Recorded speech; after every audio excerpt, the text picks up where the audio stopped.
Councillors?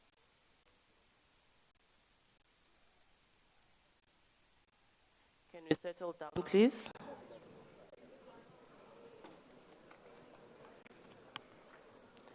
We have 173 councillors in the House, so we do form quorum.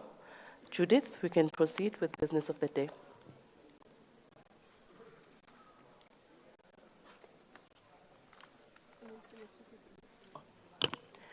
MMC Masugu.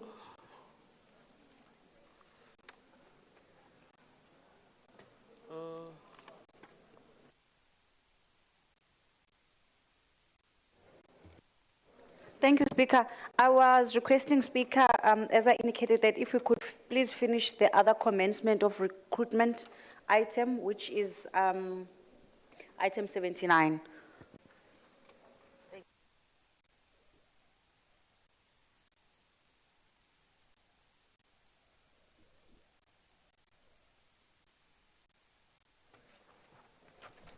Councillors, do you agree? Thank you, councillors.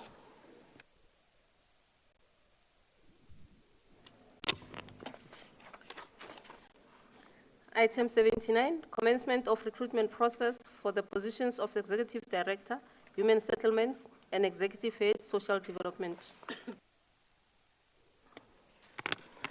I'd like to call the first speaker from Action SA, Councillor Ganjo. Thank you, Speaker. We have no problem. We note this report. Thank you. Thank you, Councillor Ganjo. Councillor from the DA, Councillor Foley.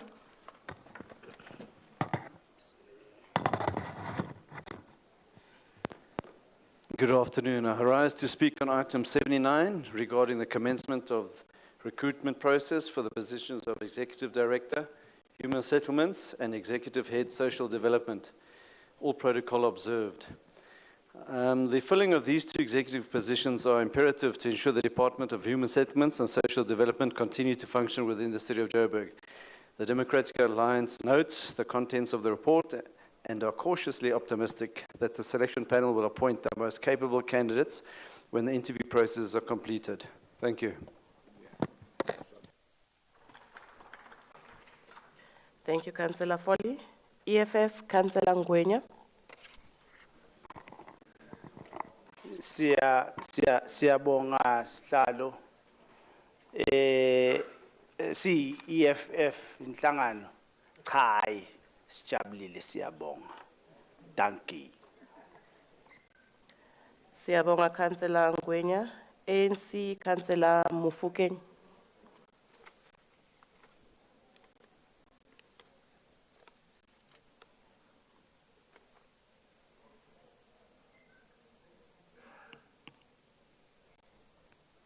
Councillor Dami. Speaker, Councillor Mufokeng is not present. As we have rendered his apology.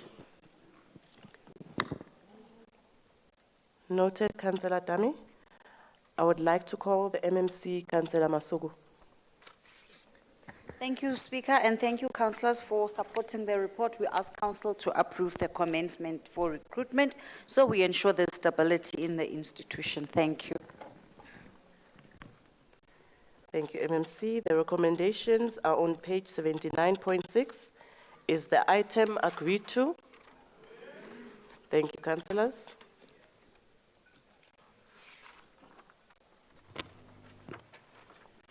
Item 60, report on status of agreed management corrective action as at the 30th April 2024.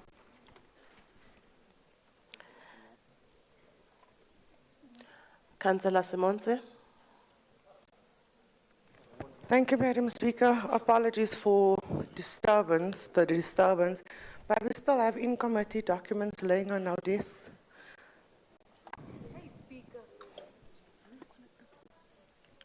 They'll be collected. Thank you, Councillor Simonse.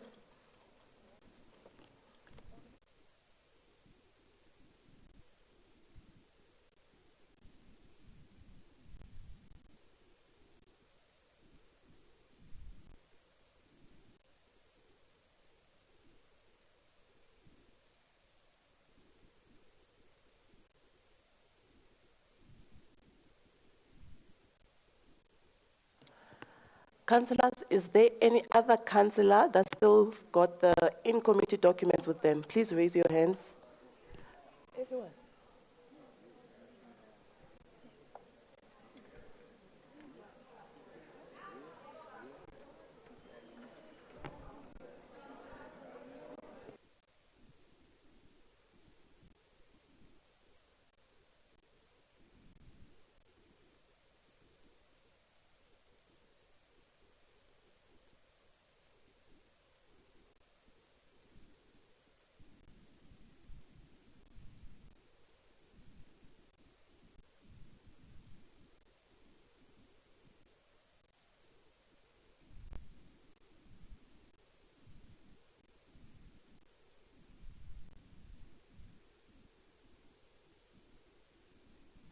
Councillor Van Wyk? Okay, no, we've noted your hand. They're coming around.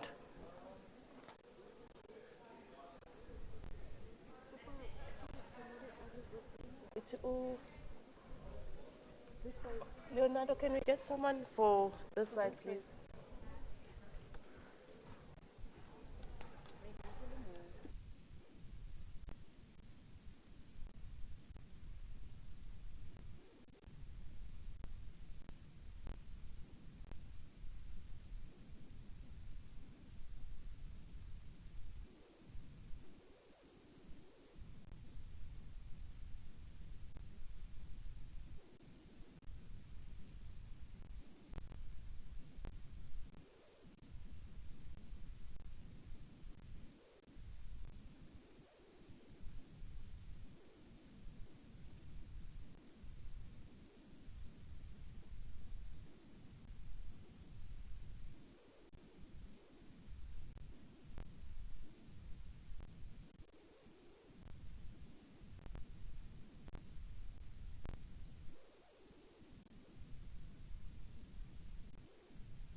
Councillors, have all the in-committee documents been collected from your desk?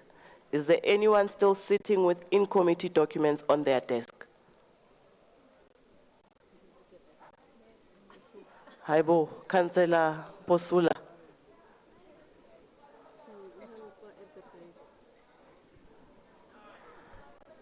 Councillor Mkonto from Action SA in Posula.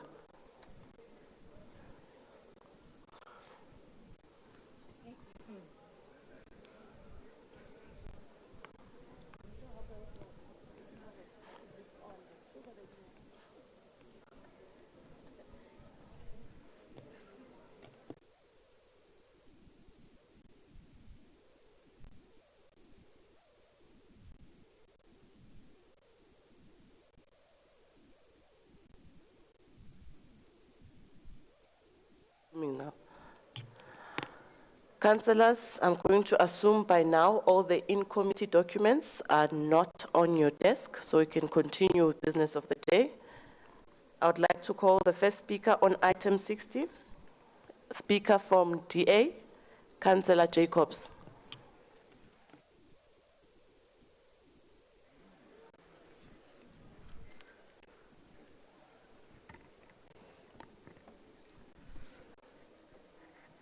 Good day, Madam Speaker. I rise today with deep concerns regarding item 60. While the intention behind this report may be to promote transparency and accountability, I must question whether it truly achieves that goal. First, let's address the sheer volume of unresolved issues.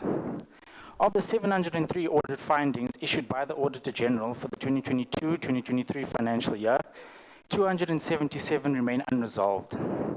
That's almost 40% of the total. Even more troubling is the fact that 125 of these findings are repeat issues from previous years. How can we take pride, in a report that admits we're merely repeating the mistakes of the past? This shows critical failures in our system where mistakes and inefficiencies are being allowed to persist year after year. The governance cluster, which should be setting the standard for the rest of the city, has a resolution rate of just 51%.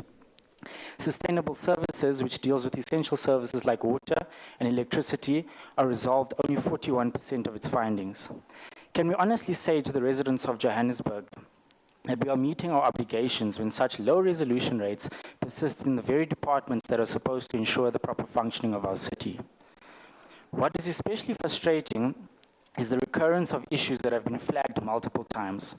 For example, the recurring problems in critical areas such as ICT management, financial reporting, supply chain management show ongoing inability to fundamental weaknesses. These aren't new challenges.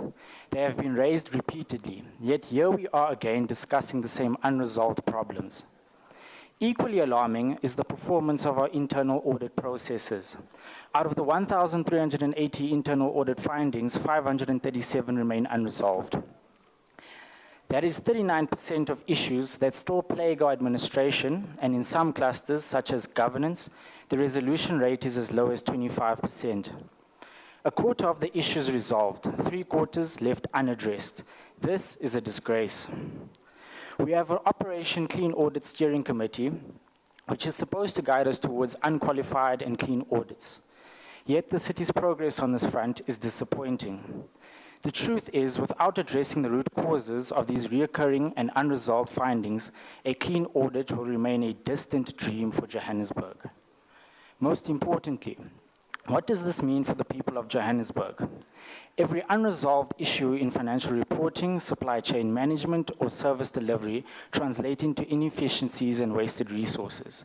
It means that while we spend time analyzing our failures, residents go without adequate water, electricity, or essential municipal services. We owe it to them to do better. We should not be surprised at these results coming from the Doomsday Coalition that is presiding over the decline of the city of Johannesburg. Where the DA governs, clean audits are achieved. We need to look no further than in the south of Gauteng, where is the Midvaal municipality headed up by Mayor Peter Texera. The DA-governed Midvaal municipality was the only municipality in Gauteng to win a clean audit from the AG. It gets even better because Midvaal sustained its track record of receiving clean audits for 10 consecutive years. In conclusion, this report is not just a reflection of our shortcomings, it is a call to action. We cannot afford to allow another year of inaction and excuses. We must fix these internal controls, resolve these findings, and make meaningful progress towards good governance. Only then can we truly say that we are fulfilling our mandate to the people of Johannesburg. I thank you.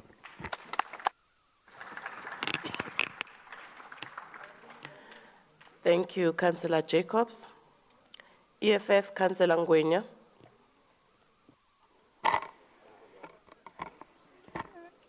Njengoba bese ngibingelele Speaker, ngiphinde ngiyabingelela. As EFF, we appreciate the detail given to us. Also for the fact that Opta is in place. It's another mechanism of trying to make sure that improvements are happening. Siyabonga kakhulu for this information, because if such information is not given to us, then we claim not to be aware of what is happening. As much as we appreciate it, we are still worrying, because as it may be that there's so many challenges in place, COJ is in a long journey to get a good and satisfying feedback from AXA. There's mechanisms, additional mechanisms in place. You've got items which is on Section 79 EMPEC that is on a very high standard in ensuring that these reports, worrying as it may be, are in a good state for us to be able to also sifane neval. But siada, we're going there. So with that being said, we also appreciate the implementation by the city manager. Because before people would then be saying good governance in corporate, yera, you know, from the blue. But there is good governance as well in here. And it's being implemented, yet we claim not to see it. It's a progressive run, and as EFF, sithi siyabonga kakhulu, ngoba kubonga okuncane, kubonga okukhulu. Thank you so much.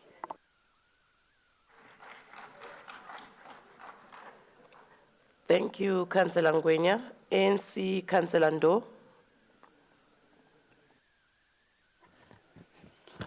Ndiyalibuwa speaker. Abari ndithome nga ulumelisa bone speaker. Ndilumelise meyara yashu Dada Murero. Ndirikhakamela chidada muhali aiponde isiye marambo damba chekwa lotukula segera. Ndilumelise Mayoral Committee yashu. Ndilumelise Chief Whip Babuzungu. Ndilumelise Chairs of Chairs, Son of the Hunter. Ndilumelise Councillor zote za City of Johannesburg. Ndilumelise caucus ya ANC. Ndilumelise the citizens za Johannesburg na guest zashu zodzula wa palanta. Nedzina langa ndipfi Peter Ndo, ndimuvenda mubikwa na ive la vipfa ene asala. Speaker, before I delve into the matter that we have to address, I would like to remind this House of the words of one of the greatest leaders to come from the diaspora, Marcus Garvey, who once said that, hey, people without a knowledge of their past history, origin, and culture, they are like a tree without roots. On those words, I would like also to urge the citizens of this country to continue to celebrate their heritage, their culture, and all that. Speaker, today I would like to draw your attention to a critical element within our organizational governance. The importance of having robust internal process for conducting thorough audits. Speaker, our current documents highlights the role of internal audit assurance, stressing that while management is tasked with the design and real-time monitoring of internal control systems, the internal audit function provides indispensable oversight. This dual layer of accountability ensures that internal controls are effective and risks are addressed promptly. The city's internal audit performs follow-up audits to assess whether management has effectively implemented corrective actions identified during initial audits. This function not only supports objective assurance, but also fortifies our defense against internal controls, deficiencies, and potential weaknesses. Speaker, the need for rigorous internal audit processes cannot be overstated. Independent and objectively assurance provided by internal audits is paramount for the detection and mitigation of risks, reinforcing our commitment to good governance. Furthermore, this audit validates management's corrective measures, ensuring actions taken are both adequate and effective. Speaker, in conclusion, having thorough internal audit process is crucial in safeguarding the integrity and efficiency of our organizational operation, ultimately leading to better governance, enhanced trust from all our stakeholders. Speaker, with those words, I would like to say, ndiyalibuwa, batho ba be na ḓuvha ḽavhuḓi, ndaa.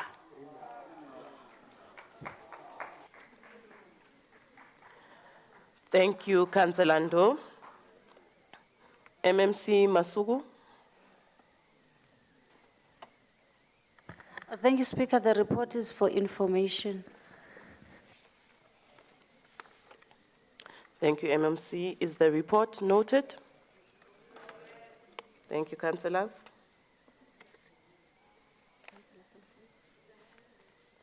Councillor Santana. Madam Speaker, thank you for allowing me to speak. Can we please consolidate items 61, 2, 3, 4, 5, 6, 7, and 83 as one? Thank you. Councillor Santana, did you say up to 81? No, so it's 61, 62, 63, 64, 65, 66, 67, and item 83. 83. Yeah, Okay. thank you. Councillors, do you agree with this proposal?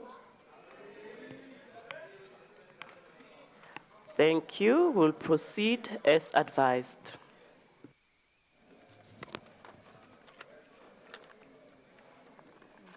Item 61, City of Johannesburg MFMA in-year financial report for the period ended 30th November 2023. Item 62, City of Johannesburg MFMA in-year financial report for the period ended 31st December 2023. Item 63, City of Johannesburg MFMA in-year financial report for the period ended 31st January 2024. Item 64, City of Johannesburg MFMA in-year financial report for the period ended 29th February 2024. Item 65, City of Johannesburg MFMA in-year financial report for the period ended 31st March 2024. Item 66, City of Johannesburg MFMA in-year financial report for the period ended 30th April 2024. Item 67, City of Johannesburg MFMA in-year financial report for the period ended 31st May 2024. Item 83, City of Johannesburg MFMA in-year financial report for the period ended 30th June 2024, preliminary.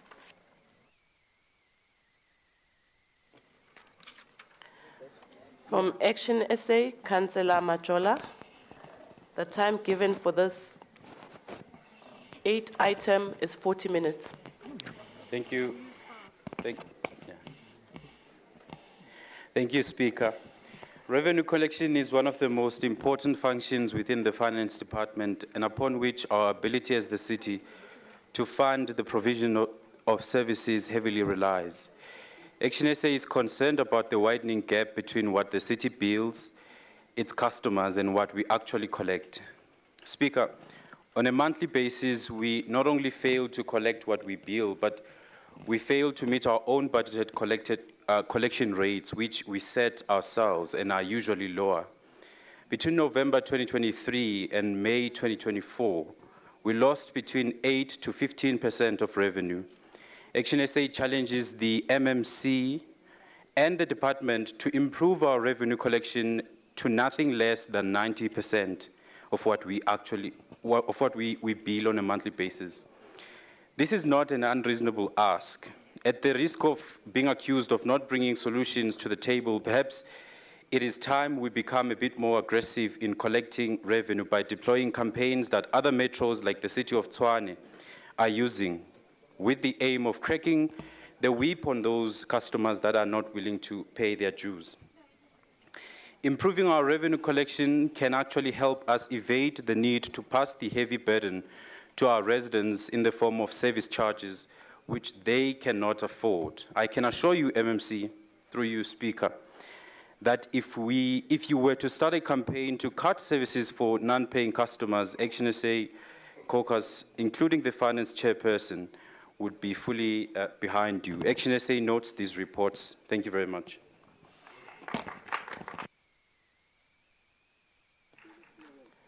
Thank you, Councillor Majola. The next speaker is from the Democratic Alliance, Councillor Santana. Thank you, Speaker. Speaker, first I need to highlight in this council that I'm the longest standing member in group finance. I've been there for 12 years. When I first started, the MMC at the time, rest his soul, was Councillor Jeff Makubo. And then I even stated to him saying that our debtors book then at 14 billion was getting too high. Today we're sitting on 57.4 billion rand as a debtors book. 57, guys, think about that. That's 40 billion rand in the space of 11 years. But to make things even worse, 10.2 billion of that is in 1 year only, in the last financial year. 10 billion rand. No, but we have not collected. So when we look at what we're doing as a city, and I keep on bringing this forward time and time again, and it's quite clear, I've raised it when we do the budget speech, I raised the fact that we have outpriced ourselves to our communities, and it's evident when we do look at our collections. The fact that we haven't collected 10 billion rand in 1 year is problematic, and you can see it through all the spheres. We cannot do service delivery on the ground. We cannot do CapEx projects on the ground. We literally have strangled ourselves in 1 year by 10 billion rand. So my next question is going to be to this metro. Are we going to oppose publicly to Eskom and NERSA about the 40% increase that they are willing to push through? Because if we're going to do nothing about it, this 10 billion rand that we've accumulated in 1 year, we're probably going to get that in a space of 3 months. And we're not helping our residents.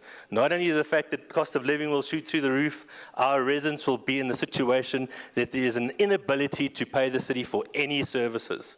Guaranteed.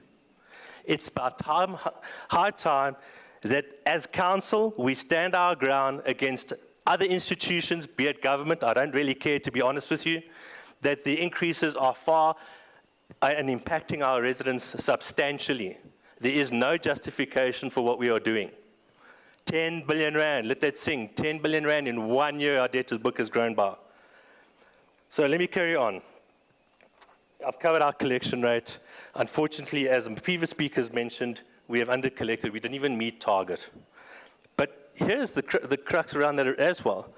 We are gung-ho to give performance bonuses as a city to people who are not performing. So we give substandard performance, or we get substandard performance, but we have to give them bonuses. Please can we adopt the same policies that the private sector adopts, that bonuses are discretionary? Okay? With all due respect, we cannot keep on burdening our residents with frivolous issues. Madam Speaker, I carry on looking at the collection rate, obviously from November to June. Off the bat, I am going to congratulate the department to ensure that our debtors book basically stayed in more or less in the same point that we didn't increase. So we went from 57 billion going in November to 57.4. So we lost about 400 million, but we managed to stabilize the debtors book over the last 8 months. So department, thank you for that, but more needs to be done. In terms of the capital expenditure, can the MMC, through you, Speaker, or explain to us our funding source of capital funding? We've spent 71% by the end of June. But the actual capital expenditure for the year to date, end of June, is only 64%. There's a 7% discrepancy that doesn't make sense. Also noting that the core department only spent 34% of its CapEx budget, whereas the entities, and again, entities doing their part, spent 95% of the CapEx budget. We need to understand what's going on and why. In terms of the conditional grants, and I know this was one of the things that Councillor Dada Moreira did say that we're trying to achieve, is ensure that we do not spend money back on the conditional grants. So I will congratulate the department in ensuring, or the city, to ensuring that we spend 92% of the conditional grants by the end of June. However, I must question, how is it that we managed to spend 39% of the budget within 1 month? Because May's target, they ended up at 53%, and yet end of June we spent 92%. So that questions how we managed to do that. The next issue I have with regards to the reports. November, December, January, and February gave us a synopsis of the short-term funding of the facilities that we have as the city. Thereafter, I can't find it anywhere. The only thing I can look at is at the cash flow at the end of June, but then it still doesn't tell me whether we have paid back our short-term loan of 2.4 billion, whether the Standard Bank facility of the 675 million was paid back as well, because it just doesn't tell me anything. So can I please request that if we are going to do these reports, we standardize them, that we get all the information, that the information is consistent throughout.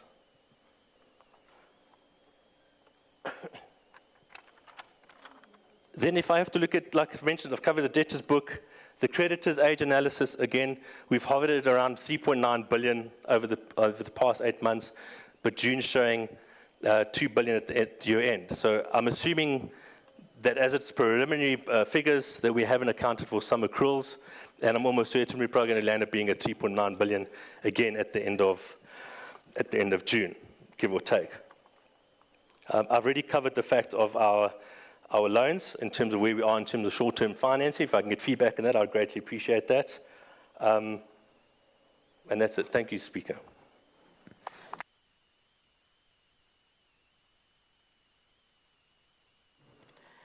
Thank you, Councillor Santana. EFF, Councillor Netamba.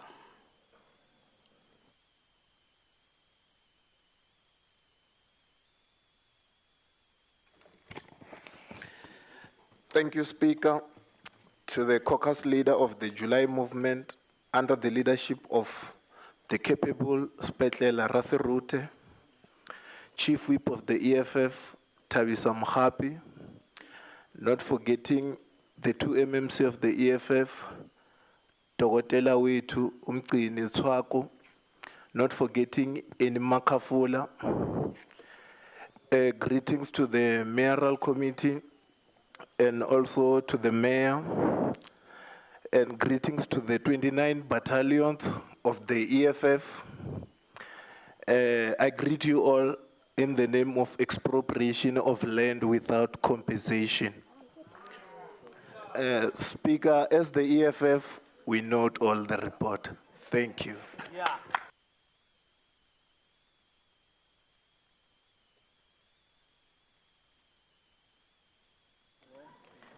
Thank you, Councillor. Councillor Sindani from the ANC.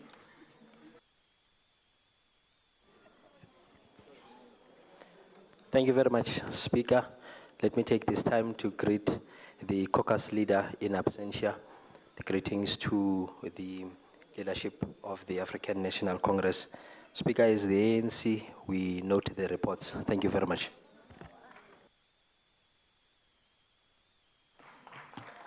Thank you, Councillor. From the ACDP, Councillor Mkonza.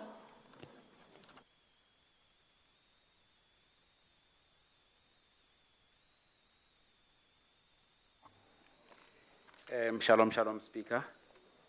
I did not expect to speak now so quickly. Anyway, let me quickly look at my speech.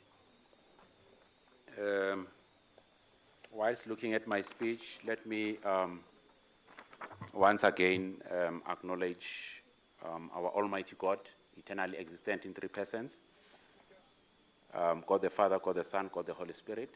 I greet you all members and our residents.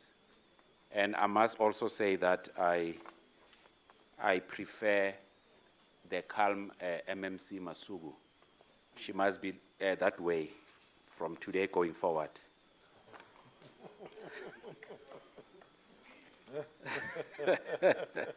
Madam Speaker, so I'm covered by most of my colleagues here, but what we need to say as the ACDP is that we appreciate the reports because the mayor is not obliged to present such reports to us. So for that, we appreciate them very much as the ACDP because at least we are getting a picture of where we are and how and what to look for. So we thank you very much for that. And what we need to speak about was that the conditional grant performance needs to be monitored closely because we cannot afford to send back money. And the cash movement analysis as well, we need to check the reporting because somewhere where they speak about the outflows and the inflows, there are some discrepancies which needs to be checked on page 66.4 and page 67.3. So they just need to check if there's no error there. And also on the item 83, the billing, it says somewhere in May 2024, 4.6 billion was collected in June, resulting in a monthly collection rate of 89.6. And then it says the year-to-date billing as at 31st May 2024 is 61.6 billion, with 53.4 billion collected as at 30 June. So now I'm looking at this, I'm like, is it reducing what you are collecting or what? From 61 to 54. So, I mean, if you were at 61 billion, I would assume that you can only go up, not go back. So I just wanted to understand what happened there. That being said, we appreciate the Section 71 reports because the mayor is not obliged to present them yet. We thank you for that, and God bless you.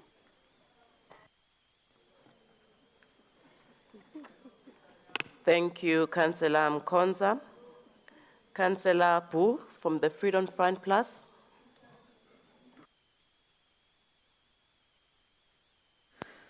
Thank you, Madam Speaker. I'm only reporting on the June 2024 Section 71 MFMA report. I was mainly covered by Councillor Santana, but I've got a few points that I want to make, and those are really deeply concerning points. We spoke this morning about those lovely items 105 to 108, but 105 to 108, human settlements and social housing, will only stay a dream. Our poor people in Alex will live with a dream if we don't get our finances right in the city. And Councillor Santana was right. Our debt has increased by 10 billion rand for the year. That 10 billion could have done a lot of things. Madam Speaker, the original budget capex spending was 7.6 billion. We reduced that amount in the adjustment budget to 6.9 billion, and we spent a mere 4.9 billion. We spent the less on capex for the past probably more than a decade. We spent 64% of our original budget, and we spent 71% of our adjusted budget. Even worse, in that figure, human settlements had a capex budget of 1.5 billion. They spent 500,000. R1 billion that was allocated to human settlements, that was approved in budget, it was approved in IDPs, was not spent because we just simply did not have the money. We did not collect the 9 billion rand.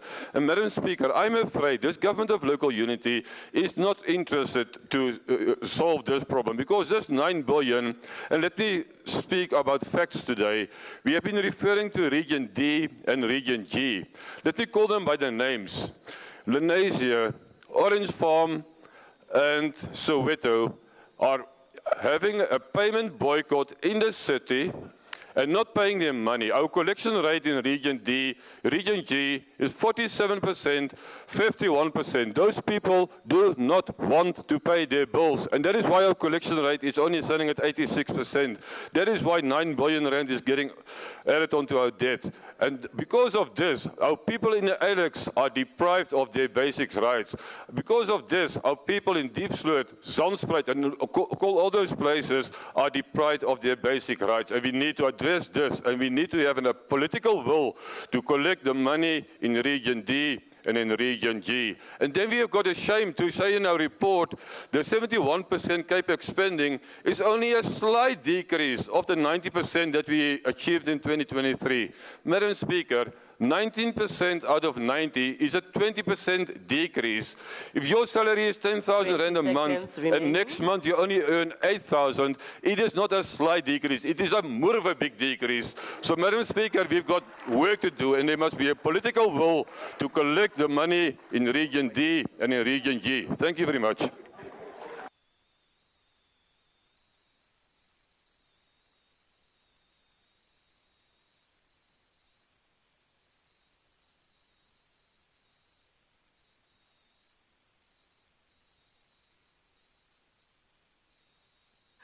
Councillor, I want to pronounce your surname right. Councillor Nkonku.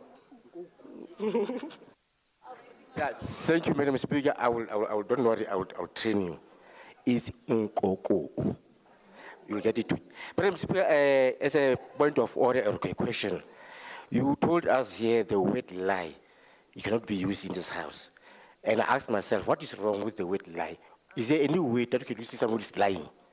That's point number one. Point number two, I want you and your legal to help you to correct this mistake because according to a colonial language used by Madam, the Queen of Oversight, they are in Europe, Queen Elizabeth, according to their language, they say lie is when you're not telling the truth.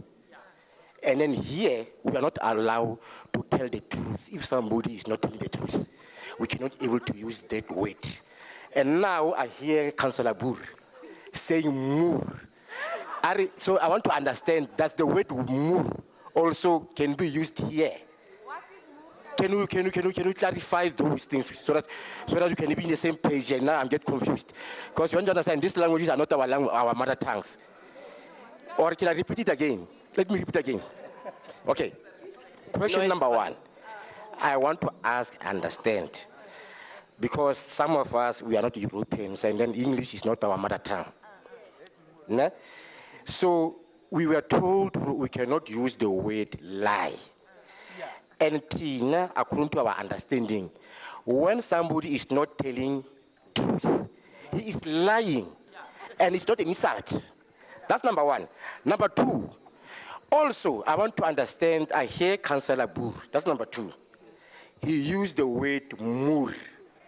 So does this word moor allowed to be used in the house so that next time you can be all in the same page? Isolate.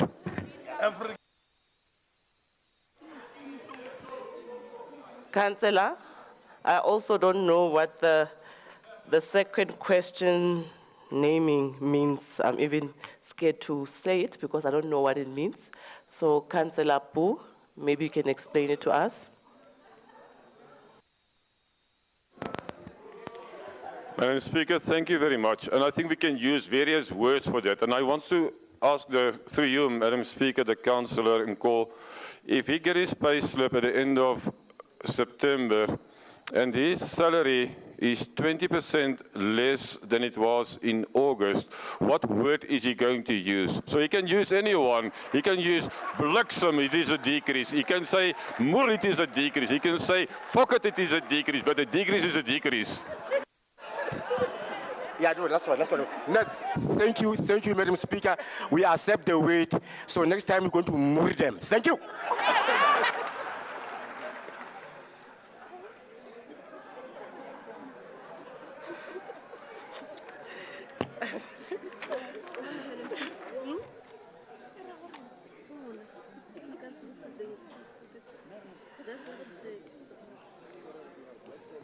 Councillor Nkonku. Hey. I'll call the next speaker from Action SA, Councillor Nkonyeni.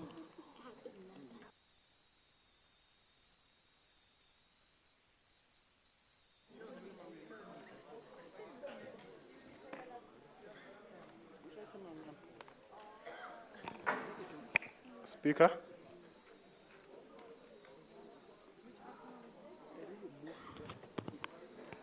You can start speaking, Councillor. Sorry, Speaker, have we tabled the item? Item 83, remember we combined the whole 8 items. So right now I am calling the speakers for item 83 because we're done with the other 7 items. Thank you, Speaker.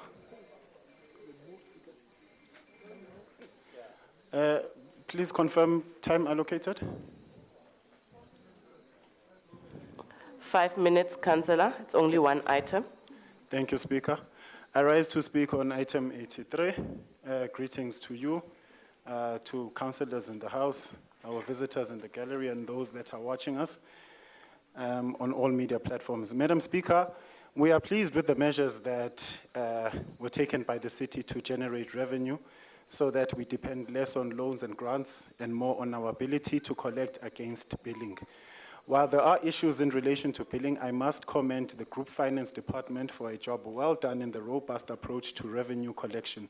We welcome measures taken by the city to resolve our cash flow problems by moving towards a prepaid billing system, particularly for water and electricity.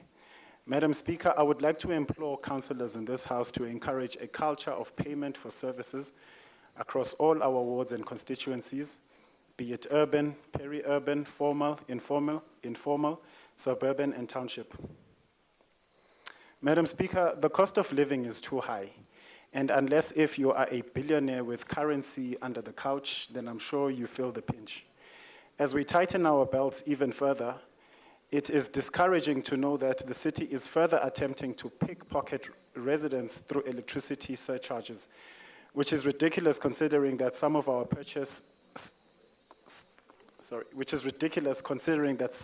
purchase electricity from City Power, which purchases electricity from Eskom. This means that there's a direct markup and a direct negative impact on the value chain. While I empathize with our residents, many of whom fall well below the average household income, it is unfair that a percentage of residents are compliant with their payments and others feel entitled to free water and electricity and refuse to pay. Meanwhile, the supply of electricity and water is not free.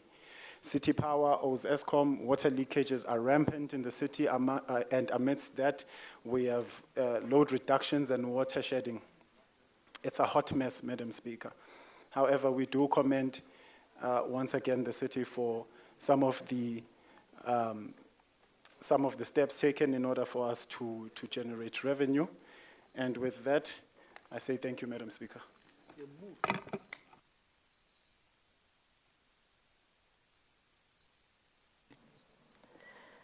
Thank you, Councillor Nkonyeni. Councillor Nhlapo from the EFF.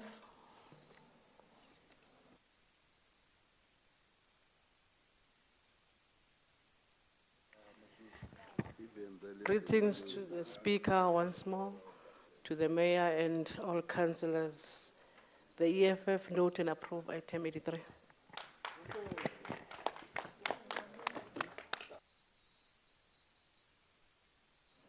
Thank you, Councillor Nhlapo.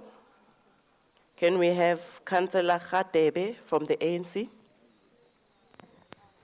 Thank you, Speaker. Greetings to the executive mayor in absentia, the mayoral committee, chairpersons of committees, the caucus of the African National Congress, and the residents of Johannesburg. We would like to greet you. Madam Speaker, I would first like to commend the MMC for ensuring that we do get these Section 71 reports. In the past few months, we have been raising this issue, that for us to be able to assist and at least get a clear picture of where the state of the city's finances is, we need to get these reports. And we're happy that we are getting these reports. Hence, now we can see that Councillor Boer, Councillor Santana are able to scrutinize into these reports and give feedback. Madam Speaker, we are slowly starting to see the positive results of fighting the problem that we've been facing. There's been a war room which has been focusing on the collection and also the billing. The results may not be where we want them to be, but slowly but surely we are turning the corner. And we are positive that given some time, we will see more positive results. But however, Madam Speaker, I would like to raise the concerns in terms of the debtors book. It's not in a good state. And we are hoping that the MMC, the administration, will work quite hard in making sure that we put a more aggressive strategy in making sure that we collect. And I think it's also part of our work, mostly maybe as ward councillors, that let us start maybe having road shows across our wards, encourage our people to start paying their rates. That is the blood life of the city. Without us collecting, we'll not be able to deliver any services. So I'd like to encourage most of us to make sure that we do have these road shows. Let's encourage our people to go out there and pay, particularly in Region D and Region G, because that's where we see most of this problem. But Madam Speaker, we would like to note this report as the African National Congress with the concerns that are there, but we stay positive. We trust in the GLU, and we know definitely we'll turn the corner. Thank you, Madam Speaker.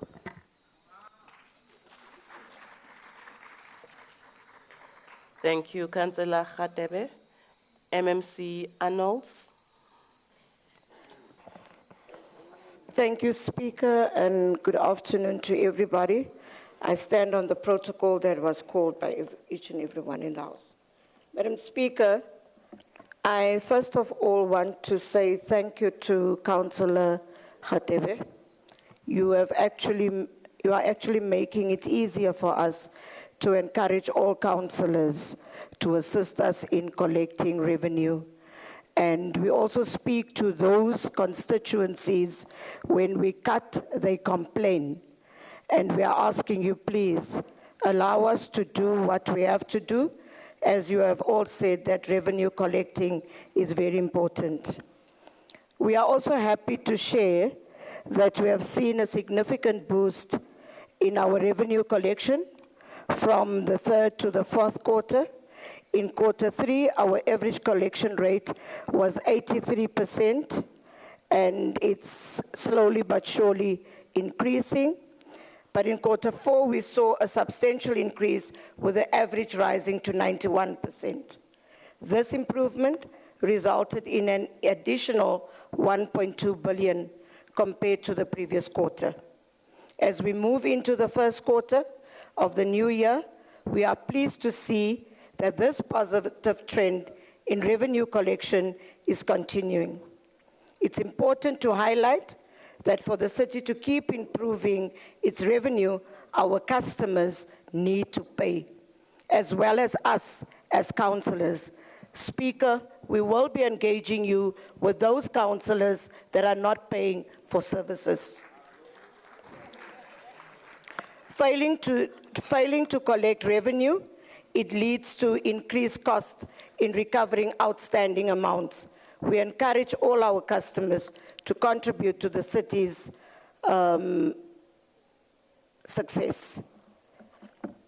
Speaker, I don't want to repeat what I've said, but I also want to say that we know the slow spending on projects, particularly core departments and the asset management policy housed under the Office of the City Manager that is established to ensure that this spending increases and budgets are moved to performing projects.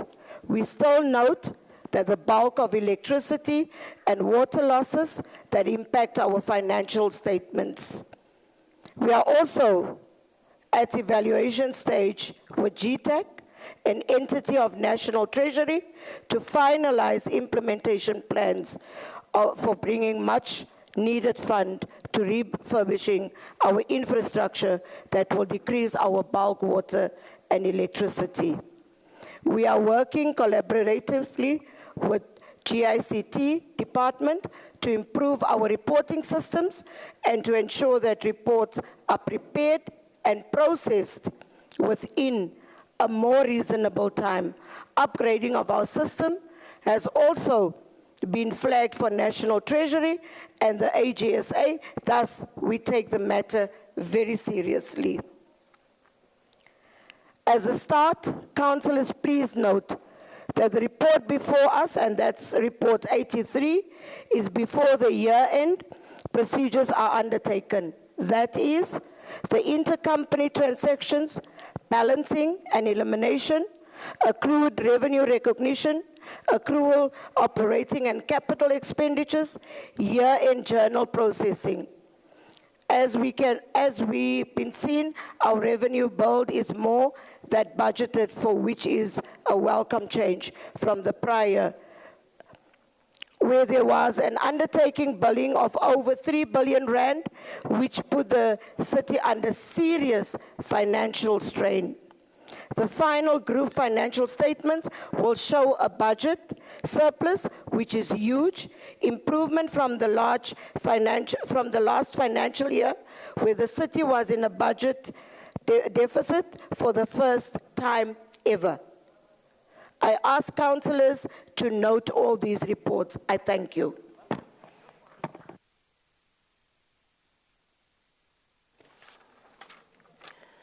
Thank you, MMC. Items 61, 62, 63, 64, 65, 66, and 67 are for noting. Are these reports noted? Item 83, the recommendation is on page 83.8. Is this item agreed to?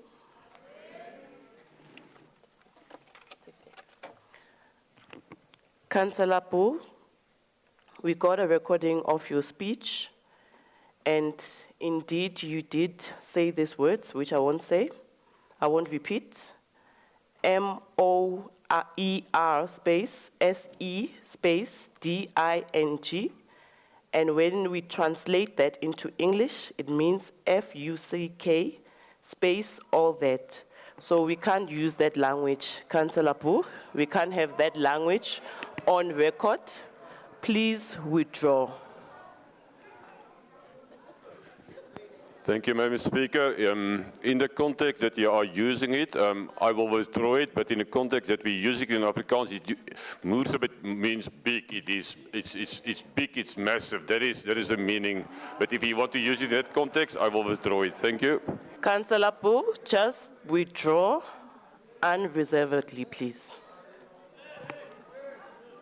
I'll withdraw. Thank you, Councillor Poo.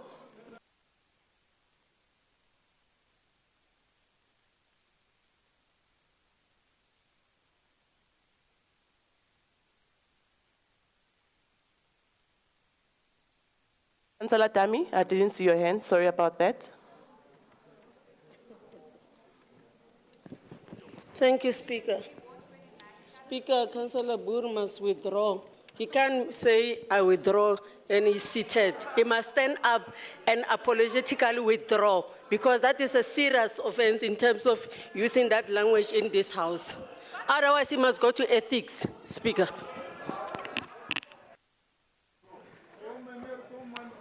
Councillor Pooh, please stand up, withdraw unreservedly.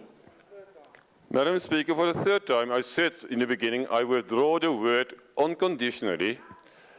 In the meaning, in the sense where I use it, it does not mean what you said, but nevertheless, I withdraw unconditionally. Thank you. Thank you, Councillor Pooh.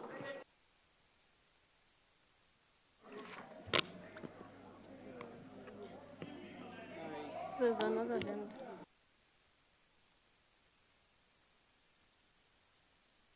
Councillor Telekwa.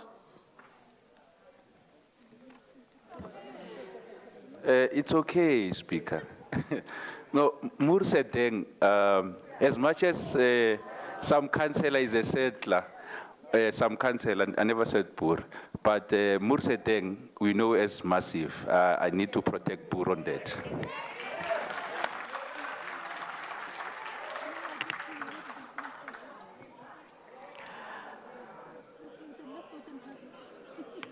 We've noted that, Councillor.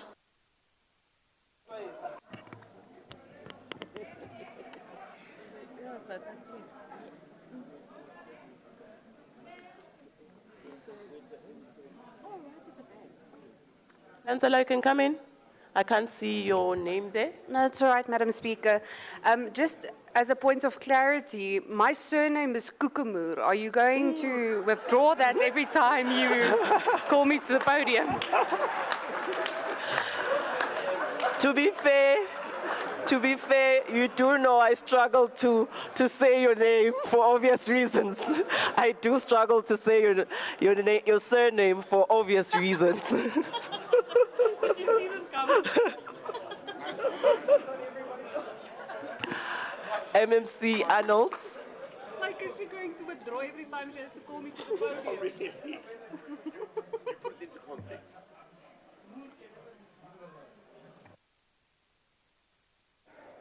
Speaker, some of us speak Afrikaans, ons praat Afrikaans, and seriously, I want to be honest with councillors. There's nothing wrong with the word Moor. If you use it in a context that you believe to use it. Moor also means your womb. So it has a lot of meanings. It can mean anything, it just depends how I use it. I can say my moer is seer, which means my womb is hurting. So there's different words. Thank you.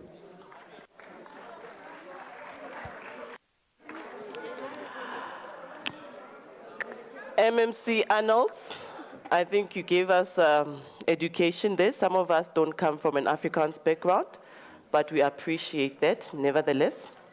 Councillor Pooh, I hope you are closing this particular debate. Madam Speaker, yes, I'm closing this debate because I'm thirsty now and I'm going to get some Moor coffee.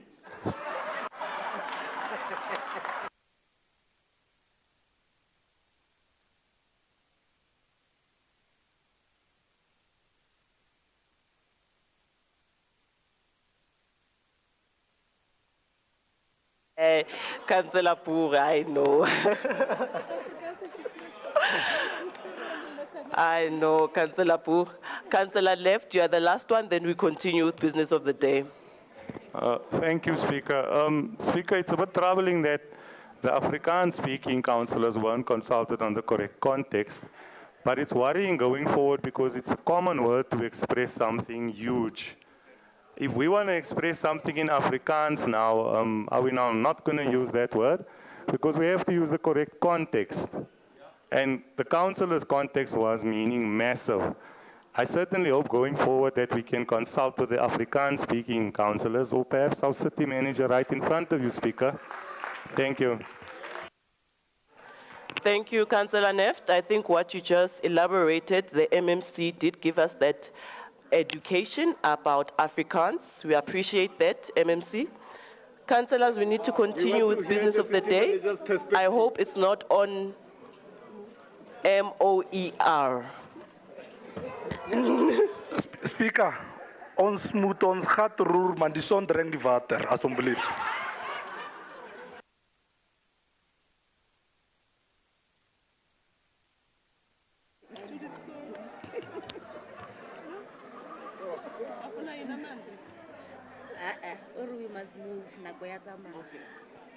Item 73, approval of the Greater Ivory Park Urban Development Framework 2024.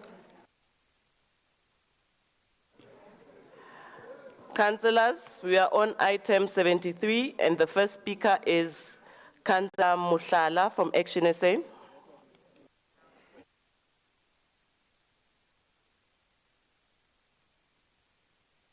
Councillor Neft. Thank you, Speaker. If I may, there was an error on the speaker here, Speaker. Speaker, item 73 and 74 are the same Committee for Development Planning. Can we join these two?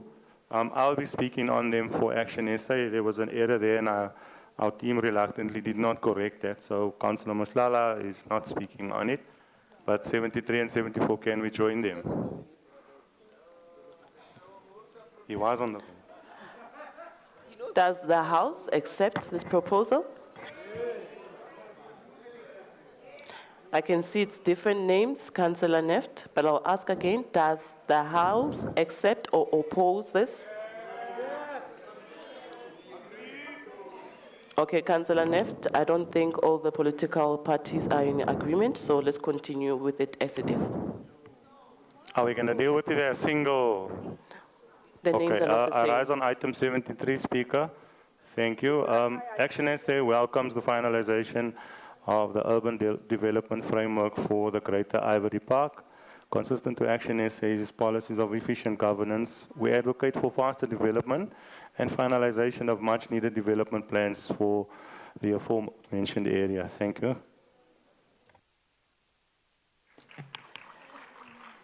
Thank you, Councillor Neft. From the DA, Councillor Depe. Ek gaan nou 'n moerse speech maak. But anyway, I'm not going to speak for 8 minutes, I promise you. Madam Speaker, fellow councillors and residents watching online and all protocol observed. It is with immense pride and boundless enthusiasm that I stand before you today and address an important milestone in the journey of our beloved city.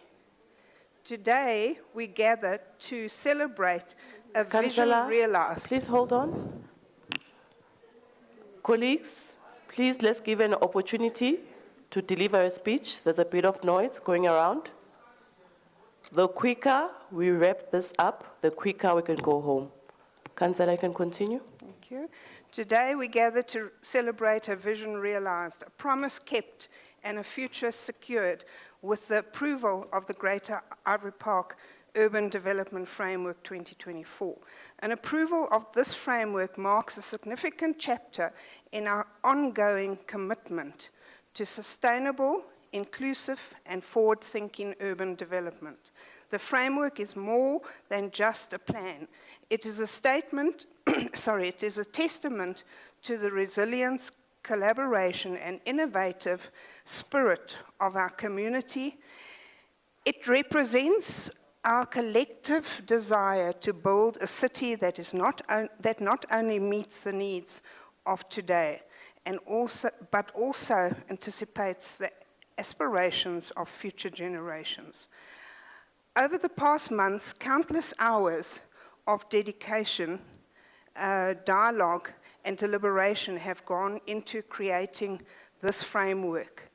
The department has has listened to the voices of the residents in Ivory Park, the stakeholders as well, and experts in this field, ensuring that every perspective was considered and every concern was addressed. It is this inclusive approach that has enabled the department to create a comprehensive and cohesive urban development strategy that truly reflects the heart and soul of the Greater Ivory Park. The Greater Ivory Park Urban Development Framework 2024 is built upon three fundamental pillars. That is sustainability, inclusivity, and innovation. And I'm sure I don't even have to explain that to councillors that are in this chamber. I then want to say the road to this moment has been long. I've been a councillor for 18 years in Midrand, and I've been waiting for this to happen for 18 years, MMC.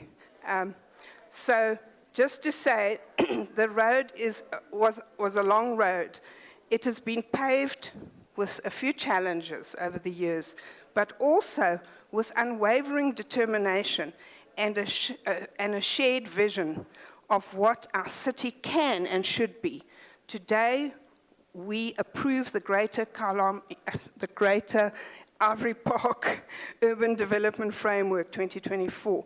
We are not just approving a document, we are endorsing a future full of promises and potential for the people who live in Ivory Park. As long as we have water and electricity, please stop the 40% price hikes that NERSA wants to bring in. Thank you very much.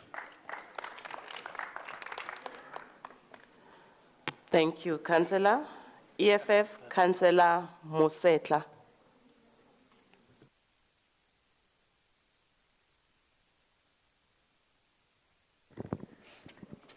I'm going to request that you give me a break between the items, Speaker, because I could not match my speeches. I prepared separately. To our fearless Councillor leader, Mosetla? Fighter Spetlele Rasurute. We are not combining them.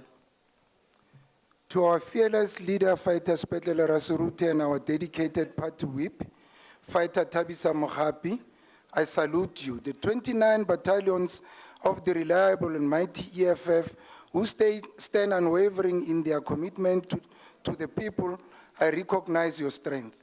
I also extend my greetings to the honorable and trustable city manager, Mr. Floyd Brink, and all the esteemed councillors of the city of Joburg. Today we are called to approve the Greater Ivory Park UDF 2024, a transformative blueprint that will change the face of one of our city's most overlooked and underdeveloped areas. The community of Ivory Park has been marginalized for far too long, enduring the apartheid spatial planning that has left it disconnected from key economic opportunities and basic services.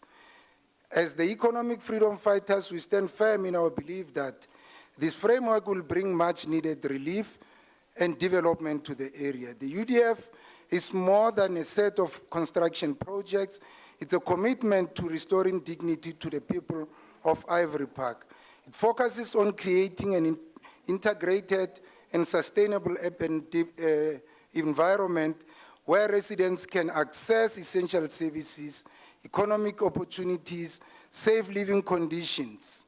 The plan prioritizes upgrading informal settlements, formalizing land use, and providing affordable housing, all of which are crucial to improving the quality of life for thousands of residents. We must acknowledge and appreciate the hard work of JDA under the leadership of the young and capable CEO, Mr. Themba Matibe. The JDA has a critical partner in ensuring that development projects are not only implemented efficiently, but also reflect the needs of the people on the ground. Key to the UDF is the expansion of economic nodes that will boost local industries and provide much needed employment opportunities. The establishment of formalized trading areas, industrial expansion zones, and enhanced access to transport networks will empower local businesses, particularly the SMMEs. Additionally, the focus on social infrastructure such as schools, clinics, and recreational facilities shows a commitment to holistic community development. However, while the framework is comprehensive, we must ensure that its implementation does not get delayed by red tape or lack of accountability. The people of Ivory Park can't afford further delays. I call on Council, all departments, and stakeholders involved to act with the agency and dedication that this project demands. We can't let this opportunity slip away, and we must hold all parties accountable for delivering on their promises. Let's also highlight the critical role of improving the connectivity of Ivory Park to other parts of the city. 30 seconds remaining. Fellow councillors, this is a historic moment for the people of Ivory Park. By supporting this UDF, we are not only approving a document, we are committing ourselves to the cause of true, lasting change. I urge you all to support this item. I thank you.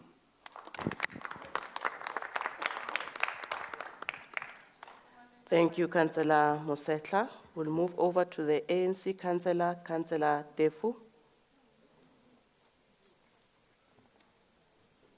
ANC Councillor Defu. Thank you, Madam Speaker. I would like to first try to open my gadget because sometimes it does give me a technical moment, but it will eventually respond because this wouldn't be the first time. Finally, it did, and thank you so much for your perseverance. Madam Speaker, leader of the African National Congress in Johannesburg region, as well as mayor in absentia, Councillor Dada Morero, whip of council, Ubabu Zungu Nyamagayishi Umanzini, chair of chairs, Papa Mare Magadika, Reile Kadia Magaremi. Let me also extend my greetings to the most progressive MMCs of the African National Congress, the majority of which are women who are not only beautiful but capable as well. Greet all progressive councillors from the ANC as well as its GLU partners. Greet members of the public as well as those that are sitting in the gallery, and greet everyone in the chamber. This is a Heritage Month. Angavunuli. Ngiyengabona ukuthi ngingavunuli ngoba ubaba ongizalako bekathanda isudu khulu ngithe namhlanje ngimhloniphe ngibathi isudu ngize ngapha bengithi ngiza kuthoma ngokubonga ngoba inyanga leya ehle yethu thina amaNdebele. Federe ngibona ukuthi isibongo sekhaya siyathwenya ngoba ngeze wasibonga hlanu kwabentwana bazokuthi uyathukana. Ngiza kubonga inkosi ekhethu ingonyama uMabhoko wesithathu ngithi Mabhoko sindrele umhlabu nethuli mhlazana nganathuli kuzakuliwa. Isigenge sithe sako nomagenge lizipho libuhobo ngumfazi amabele amade owamunyisa abantwana abangaphetsheya kweligwane eligwana wawisa ubukhosi kwasomtshana sele bungamele ngemlanjeni ingathana kusiye ngasi bukhomba ngesikhundla. Awopho Mabhoko awopho ngwenyama. Madam Speaker, I'm raising on item 73, the approval of the Greater Ivory Park Urban Development Framework 2024. Madam Speaker, we need to be reminded of the injustices that were committed by our past history in South Africa, more especially following the emergence of the National Party in 1948, which brought with it segregational policies.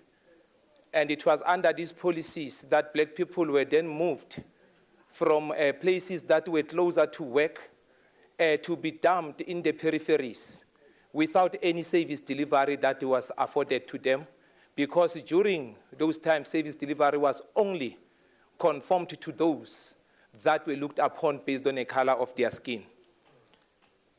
Therefore, the Greater Ivory Park was also subjected to such conditions. However, the Ivory Park Urban Development Framework is aimed at creating this resilient, livable and sustainable urban environment as part of the SDF 2040. And Ivory Park is identified as a priority intervention area requiring locally specific short, medium and long-term development programs. As the African National Congress, we are delighted that the study area falls within several wards, namely Ward 77, 78, 79, 80, 92, 110, 111, as well as 133, which includes the following township areas: Ebony Park, Ruby Ridge, Calfontaine, President Park, and Austin View. Therefore, this is going to ensure that there is an integration of our communities, which will promote human dignity, among others, through substantive equality and social justice. We therefore are pleased and flabbergasted by the fact that the time has arrived for this mega project to result into cosmopolitan cities where people cannot be subjected to their identical appearances, but they will just be viewed as people, and they will be able to enjoy a place that will be economically viable, allow them to drive and walk to places of work without struggle, because of there is an integrated network of issues within this development framework. And we are pleased and would like to commend those that actually were involved in developing such a comprehensive development framework. As the African National Congress, we approve this UDF. I thank you.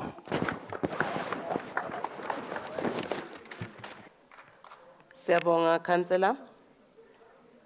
MMC Mgqina.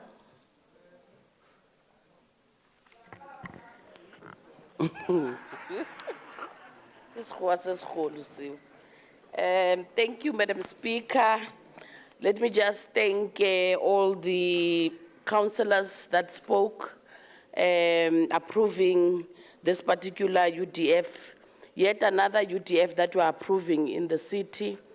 And I must say that I am quite happy that there is support in council on this particular UDF, particularly because even the area that we're speaking about is an area where I come from, and I know what has been happening in that particular area. I'm quite excited, or maybe flabbergasted. I think, Madam Speaker, the approval of this urban development framework is not just a step forward.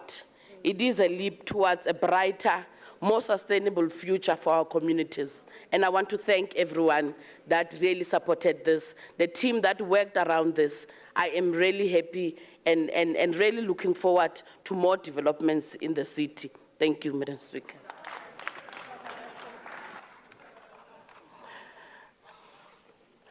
Thank you, MMC.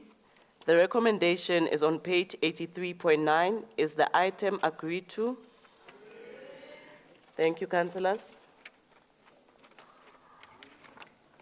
Item 74, approval of the Kliptown Urban Development Framework.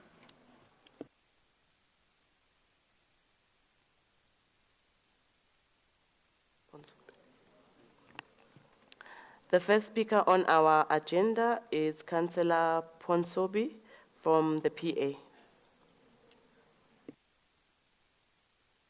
Good afternoon, guys, Madam Speaker. Didn't even hear the item being read in. Judith, you're very soft. My greetings to the Executive Mayor, MMCs, the Executive of Council, our Progressive Caucus, the PA, Kenny Kunana is in his absentia. My chairperson, colleagues, I greet you. Madam Speaker, when it comes to Kliptown, this is where my birthright lays. And on becoming a councillor in 2021, we fought for this urban development framework, public participation to take place. And today I'm quite emotional for this thing to go through. Rambani, I'm not speaking like somebody that doesn't have an address in Alex. I have an address in Kliptown. And this thing is personal. It's a Mursa thing for me. So please, Councillor Rambani, MMC, Eunice, the onus is on you now, please, madam. Do the people of Kliptown right. It's a place that was founded in 1891, became a settlement in 1903. For 122 years, these people have been living in dilapidated circumstances, conditions, and I have an address there. I know, I've seen it. I was born in one of those places. I grew up in those muddy streets that never formed into streets. Go there today. They are still being embarrassed by their living conditions. And I want to say to everybody in this council, you dare not approve this thing. You can't help to. Because this is not the way that people should live. This is not the way that people should live. Great leaders, great politicians came from that area. The family house that we today still live in, the late Nelson Mandela was hidden in that house. And it is still there. And we want to stand in this council and still come and doubt things. And I hope for God that this thing will not stay for the next 5 years, MMC Finance. Let's get this thing out. Let's get those budgets wherever we need to get those budgets. Let's see to the people of Kliptown. Let's work hard, all of us together as councillors, and see that Kliptown becomes the Kliptown that we've dreamt about. Can I hear an amen? Thank you very much. I'm truly excited. I'm truly excited. This is something good. If this was the positive I'm taking out of today's council, this is the one I'm taking out of. And councillors, I am standing here. 20 seconds remaining. It doesn't help. I'm finished anyway. I am super excited.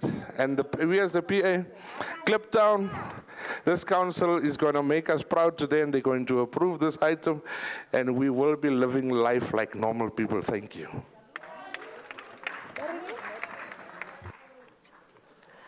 Councillors, I guess it is Heritage Month after all, so today we are learning a bit about Afrikaans. The next councillor is from Action SA, Councillor Neft.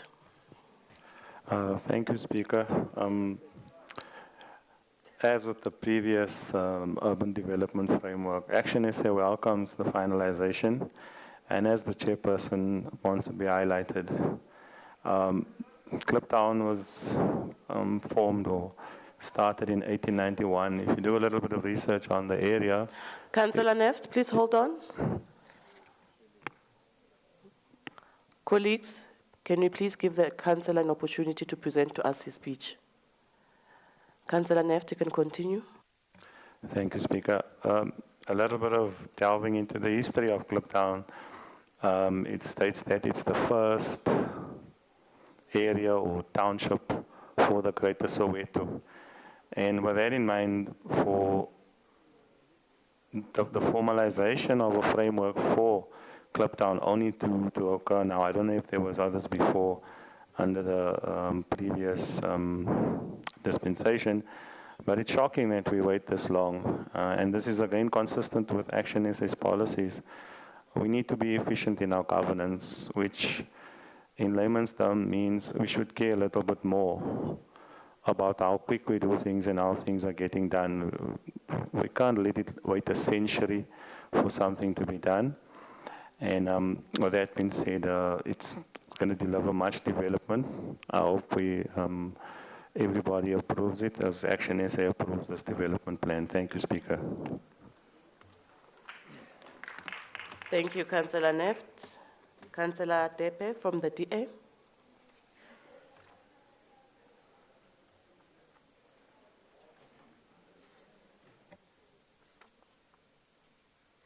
Thank you. I'm not going to speak for 8 minutes. And yes, I don't live in Kliptown, but I've been there several times.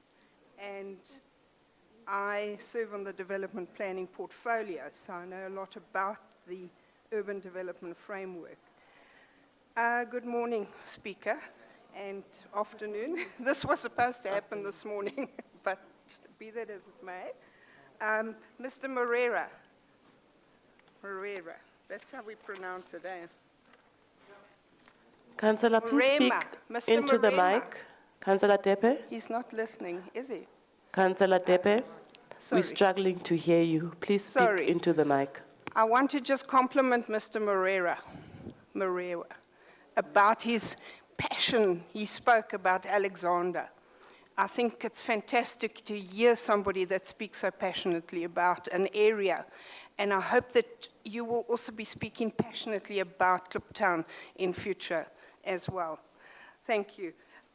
Today, we gather to deliberate on the critical document, the Kliptown Urban Development Framework.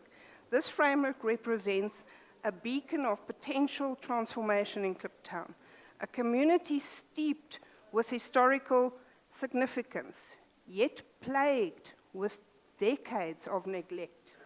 The last genuine engagement the ANC had with Kliptown was during the iconic Congress of the People in 1955. Since the end of apartheid, this era has been largely ignored by those in power, with only fleeting glances cast in its way during the election cycles.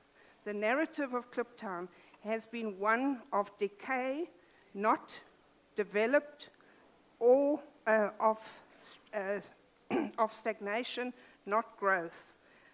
Despite its vibrant history and the resilience of the community, Kliptown has been left to languish in the shadows of broken promises and failed projects, including the infamous Kliptown Renewal Project. Initiated with high hopes, it faltered under the lack of genuine commitment, leaving residents with little to show of the investments touted by their leaders. Today's framework promises to revitalize Kliptown by enhancing public environments, improving transportation networks, and stimulating local economic growth. It aims to transform informal settlements into sustainable communities, embodying the resilient and prosperous future. However, we approach this promise with caution, tempted by the hard lessons of past failures. As builders committed to the genuine development of our city, we must critically assess the capacity, the capability of the current ANC-EFF-PA coalition to bring the real change that we're looking for. History tells us while they may draft commendable plans, their follow-through on this lacking due to inefficiency, mismanagement, and corruption. What else could we expect by an administration that is very measurable definition is a breaker? While we support the objectives outlined in the Kliptown Urban Development Framework, we insist that the implementation be handled with utmost transparency, accountability, and efficiency. We demand rigorous oversight and active community involvement at every stage of the development process. The people of Kliptown deserve more than just another plan. They deserve a future built on the solid foundations of action and results. Let this council be the one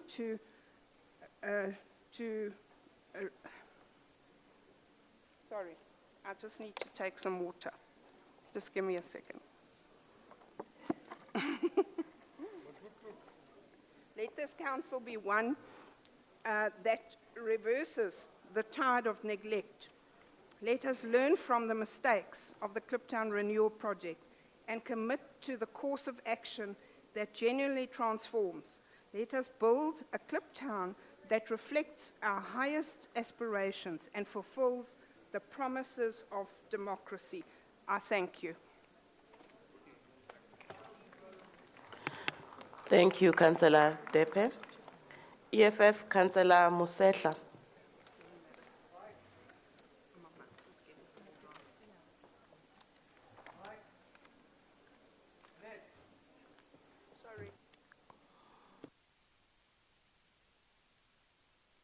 Greetings to our bold leader, Fighter Spetlele Rasirute, Party Whip, Fighter Thabisa Mogapi, and my fellow EFF battalions. Greetings to the Honorable City Manager, Mr. Floyd Brink, and all councillors present here. Madam Speaker, Kliptown was founded in 1891 and named after River Klipspruit. On the 26th of June, 1955, National Action Council organized a gathering called Congress of the People, which was aimed at laying out the vision of the people of South Africa. Out of that gathering, a Freedom Charter was adopted by more than 3,000 attendees. But the little hone Kliptown yeo e belege go makeishene ka moka a Soweto e sa le oko. Ba ba reng Kliptown ke informal settlement ga ba tsebe Kliptown. Ino ba oko. Ino ba ile gore batho ba borena ga gona mo ba ka tšhabela go gona. Ba no feletša ba gapeletša go iphitlha gona. We gather today to deliberate on a matter that transcends technical planning, the UDF, a blueprint for transforming an area that holds deep historical significance for our country. Kliptown is not just a place, it's a symbol of struggle for freedom and a reflection of inequalities that still persist in our society. As Karl Marx said famously, the philosophers have only interpreted the world in various ways.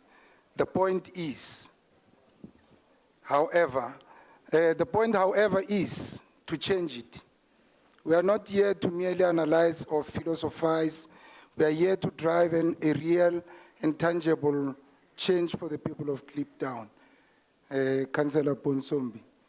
As the EFF, we believe that this framework has the potential to bring about meaningful transformation, economic opportunities, and uplift the lives of residents of Kliptown.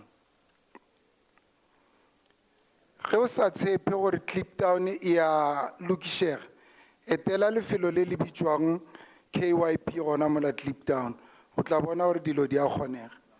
The strategic thrust of this framework aims to create a resilient and livable, sustainable urban environment. It seeks to provide infrastructure that supports an inclusive and diverse economy while ensuring an improved quality of life. The Kliptown UDF is focused on enhancing public spaces to improve both physical and social health. It includes the protection of ecological areas, the creation of sports facilities, and provision of green open spaces that will foster social cohesion. In terms of movement systems, the framework prioritizes transit-oriented development to enhance the movement of people and goods, supporting both public and non-motorized transport. Improved road linkages, functional railways, and efficient public transport systems are vital to ensure that the people of Kliptown can access broader economic opportunities. Investing in the social well-being of Kliptown residents is another crucial aspect. By clustering key community facilities in strategic locations, we ensure that every resident has access to essential services. This includes enhanced access to education, health, and safety. Madam Speaker, the Kliptown UDF is not just a plan, it is a call to action. Lenin said, the goal of socialism is communism. And while we are still far from that goal, this framework is a step in the right direction. I thank you.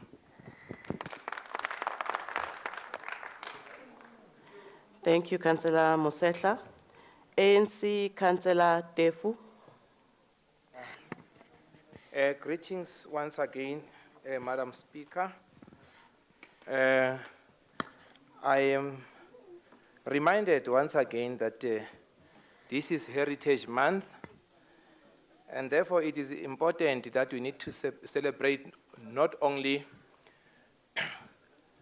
origins from our, paternal, part of family. We must also embrace our maternal part, which mine is from a Pedi background. So since my mother is Pedi, she's from Moleji Gabo Phuti le Bokwena. That's where my mother comes from, even though I am Ndebele paternally. Therefore, I would like to just say a few words in Sepedi. Just to know mo bathong gabo mmarakile gobane ha re le matebele ba re mrwana ngwe khabo mkhulu ba ra gabo mama gago ha ke fihlile gona ba re go nna ba re khomi ya swa re ga makemang ke re ga make nna mmalena la gore maleselantsa go ke nkgoletša dipere ke magola tseleng a tefa motho ka wa ra tshilano kwa ga sa ka tla moshifo a busha loto a ra ga segwagwa ba re ke khotho ga mafalo khotho di e borwa re shale re ja tute a mathari ke motho ka masboko a loya no senya ka go utswa fela o bia na malithekeng makhura yella le dirope ke tshaba baditi Madam Speaker, I rise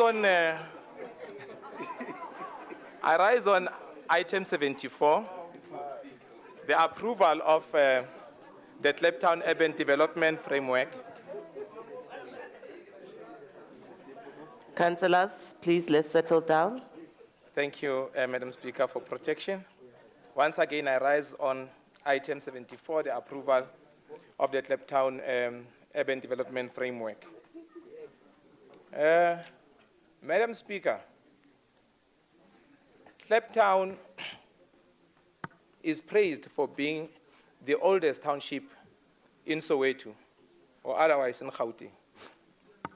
And Madam Speaker,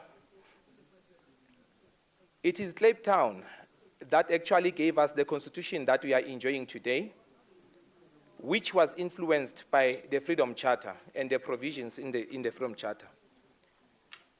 And as a result of that, today we are able to talk about Section 26(1) of the Constitution, which provides that everyone has a right to adequate housing.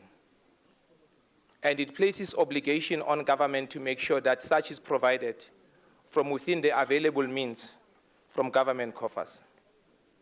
Therefore, Madam Speaker, we are delighted that as we were putting scrutiny into the work of the department in developing this framework, among other things, we were curious and wanted to know as to whether they were complying with every provision as dictated by legislation.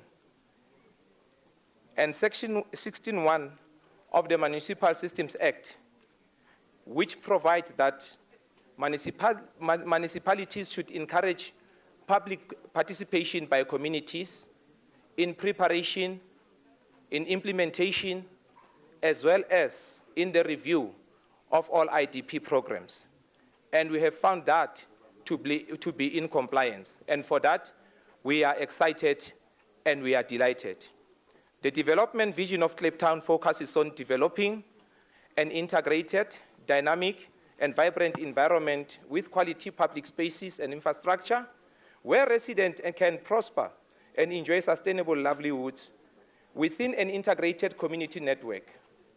And the structuring elements include the following: the river buffer, the Kliptown Valley Road as the main development axis, a prominent business core, multiple clusters for community facilities, the large-scale informal residential development.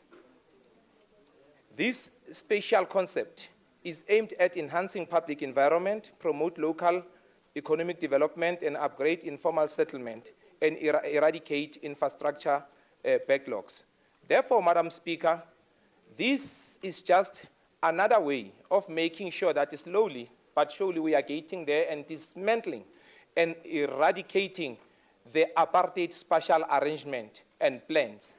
The time for Johannesburg to become one city with one road network that can integrate its people across racial lines so that we can live side by side and share in the economy that is thriving in Johannesburg, build it together, claim it together, has arrived.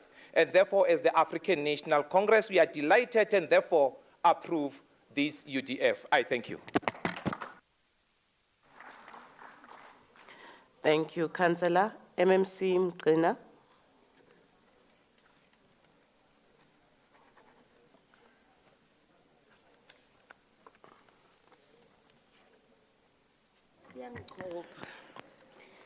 Thank you, Madam Speaker, once more. Let me thank councillors for supporting and approving this particular UDF. Councillor Depe, how many UDFs did we approve so far in this 6 months? Slowly but surely. I get you, Councillor Tefo, when you said slowly but surely, biggie Macmier, we'll definitely get what we want to achieve at the end of the day. And most definitely, I fully agree with you, Councillor Ponsobi, when you are saying our people deserves better. I fully agree with him, Madam Speaker, because we are actually committed to making sure that we work with our people, for our people, to achieve development that will bring change into their lives. And this is one of those developments that will definitely make changes and allow people of the city of Johannesburg to live together and be happy. In closing, Madam Speaker, I must say that Kliptown is one of those areas that deserves better in the city. Yes, we have many of those that deserve. We've just approved Ivory Park UDF.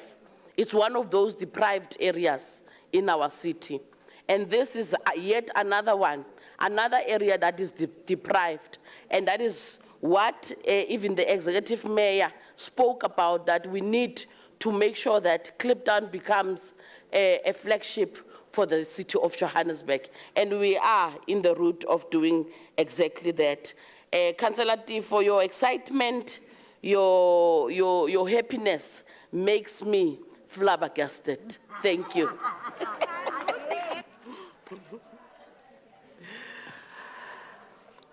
Thank you, MMC. The recommendation is on page 74.5. Is the item agreed to? Thank you, councillors.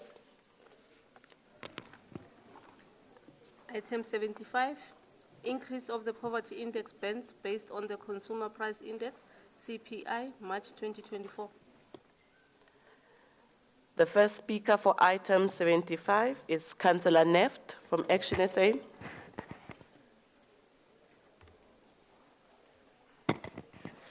Thank you, Speaker. I rise on item 75. Action SA welcomes the increase in the poverty index bands for the city of Johannesburg. The increase will provide much needed relief for struggling households within our city.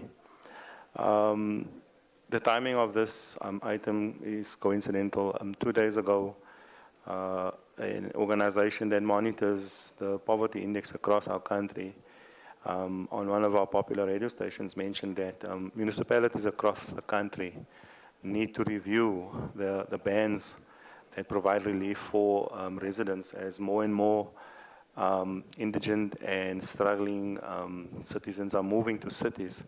So with this, we hope that our city and our council keeps ahead of the wave and constantly reviews this. So Action SA approves this item, Speaker. Thank you. Thank you, Councillor Neft. EFF, Councillor Ntwele.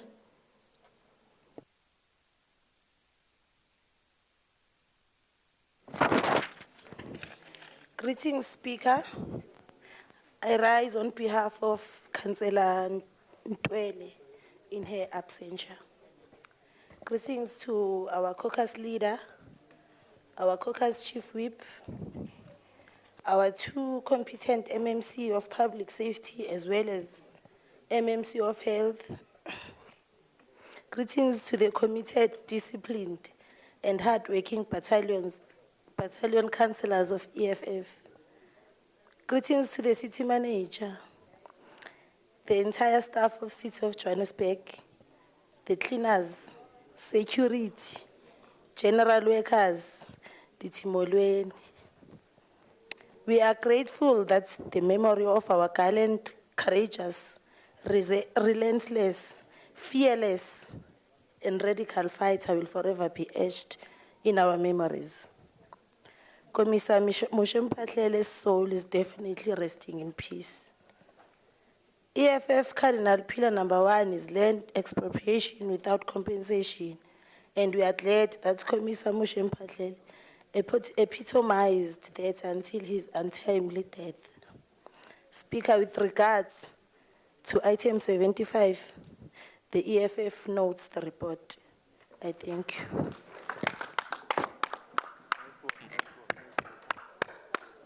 Thank you, Councillor. ANC Councillor Mpaho.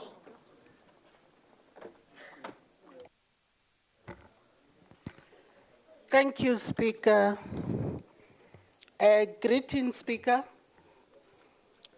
Firstly, I want to greet our Mayor of the City of Johannesburg, Mayor Dada Morero,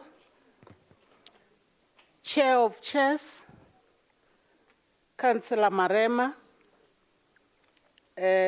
Chief Whip, Councillor Zungu, all MMCs of the African National Congress, Chairperson of Portfolio Committee, resident of the City of Johannesburg,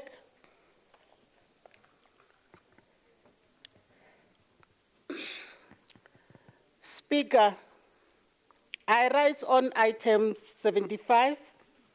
As ANC, we'd like to note the executive report. We will also appreciate, Speaker, the department to bring presentation back to the Section 79 committee. Also, we would like to ask the department to invite Chaotic Committee to the presentation. I thank you, Speaker. Thank you, Councillor. MMC Makafula.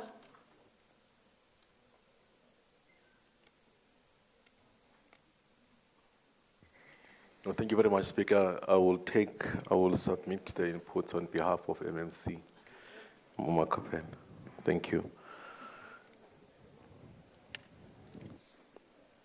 Fellow members of the Mayoral Committee and councillors, the EFF Party Leader, Councillor Spetzel, Sarah Serotli in his absence, the Whip of the Council, of Caucus, Councillor Tabis Mokhapi, and all the battalion of the EFF, of councillors of the year that are here, I greet you, and my colleagues here in the council. The Constitution of the Republic of South Africa of 1996 has inherent dignity and the right to have the dignity and respected and protected as per chapters 27(1)(c) guarantees that everyone has a right to have access to healthcare services, including childbirth facilities, enough food and water, social security, which means support for the residents who can't support themselves or their dependents. It is against this backdrop that I rise to table the report seeking the Council to note the expanded social package, ESP band increased by 5.3%, average of CPI based on figures made available by the Statistics South Africa for March 2024. According to Stats SA, approximately 9.6% of the total household in the city of Johannesburg are regarded as indigent households who qualify for free basic services, FBS. Improving conditions for human and social development involves the enhancement of the population's well-being in terms of the health, nutrition, education, social capital, and safety. It is also involved the expansion of social assistance programs as a social safety net to combat poverty. The city must pass laws and have policies that provide welfare assistance for the people who need it the most. We want to introduce the system where people who receive social grants automatically qualify for the free basic services without any registration process with ESP database. Financial hardships and burden of rising living costs coupled with high interest rate make it increasingly difficult for impoverished households to pay for municipal services. Increase in bans will mean more citizens within the boundaries of the city will be able to access FBS in an attempt by the municipality to improve the welfare of our residents. So I urge this House to note the report and support it. I thank you. Thank you, MMC. This report is for noting. Is the report noted? Thank you, councillors.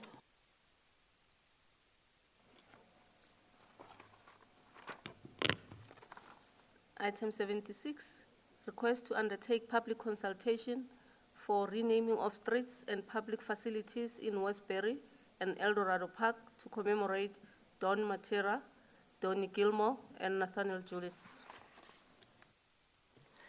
The first speaker for item 76 is Councillor Caldine from the PA.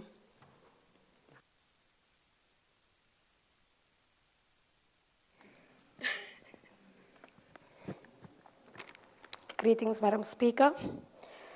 Speaker, the legacy of Don Matera, left behind by Don Matera, will never die. From his poetry to his political activism, his sports initiatives, Brotherhood, the Don Matera Legacy Foundation, and the Don Matera School in Eldorado Park that caters for children with disabilities. He was a man who spread love and a spirit of greatness through all his life, and even beyond it. As the Patriotic Alliance, we support this move to honor Don Matera. With all our hearts, we believe it should have been done a while ago, while he was still alive, but it's never too late to do the right thing. Long live the spirit, the undying spirit of Don Matera. Long live. The name Don Matera takes me to another name of a young colored child with Down syndrome, ironically, who attended the very school that bears the name of Don Matera. He was a friendly little boy who enjoyed jokes, playing around with everyone. He loved biscuits, and he loved the police. 4 years ago, he was eating biscuits in Nickel Crescent in Eldorado Park, where he saw members of the police and wanted to greet them. They brutally gunned down this child in cold blood because, or so they said, they thought he was a gangster. We lose children daily, every day to gang violence, but also at the hands of the police. It happened before Nathaniel Julius, and it will continue to happen after Nathaniel Julius. But till this day, the truth be told, Lokis was no gangster. If it wasn't for the intervention of the Patriotic Alliance President, President Gayton McKenzie, and the Deputy President, President Kenny Kunene, the police station would have been burned down by now. While we wait for justice, though we know there will never be justice, we will continue to advocate for the main road in Eldorado Park to be named after Nathaniel Julius. We will continue to advocate for the main road to be named Nathaniel Julius Boulevard. Madam Speaker, we support this item unconditionally and wholeheartedly. And we say, we hope that the name of Nathaniel Julius continues on the names and the tongues of those who brutally murdered him. I thank you. Thank you, Councillor Caldine. From Action SA, Councillor Muluko. Thanks, Speaker. Good evening to you. Good evening, colleagues. Action SA supports the consultative process. We've been advised that there's sufficient budget and we anticipate the feedback. Thank you. Thank you, Councillor Moluko. EFF, Councillor Dladla.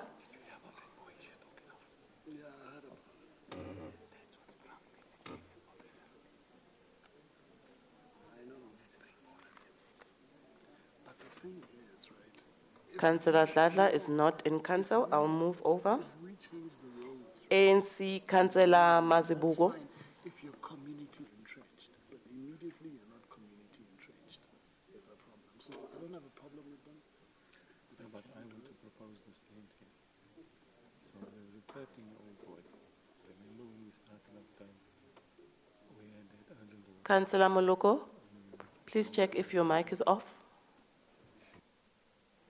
Thank you. Thank you, Speaker. Speaker, good afternoon to the Mayor of the City of Johannesburg, to the MMC, to the Chief Whip, and to the Chairs of Chairs. Ngulise naba councillors in the guideline and the residents of Johannesburg. Nima Speaker, just to say, the item I think ukuthi si debate. If umhlali was Johannesburg or Soweto, nase Eldorado Park or anywhere around the city of Johannesburg, usabe ufanele ngabe uyabazi labantu. Asindaba efanele ngabe siyayidikida isikhathi eside, indaba efanele ngabe siyayivuma, sivume ukuthi iprocess yenzakala. Esiyumkhandlo we-African National Congress, siyayisupporta le item. Ngiyabonga. Siyabonga, Councillor Mazibuko. MMC Masuku. Thank you, Speaker.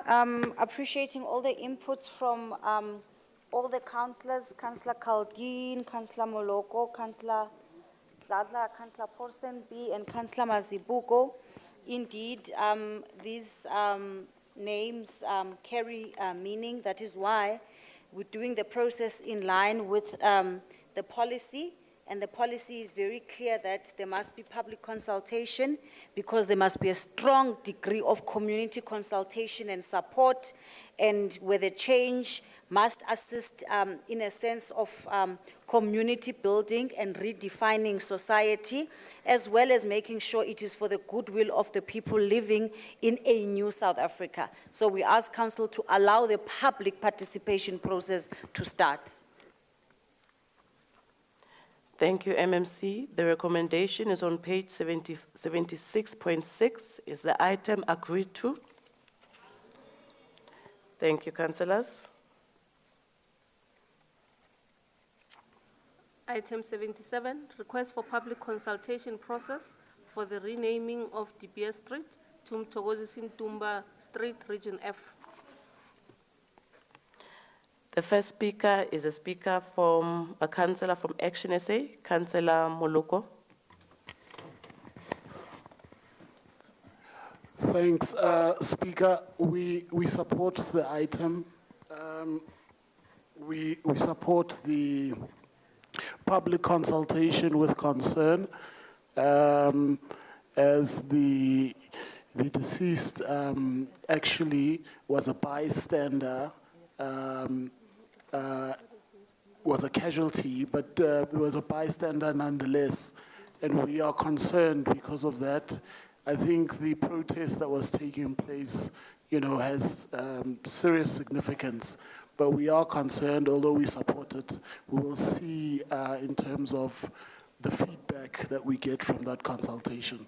Thank you, Speaker. Thank you, Councillor Moluko.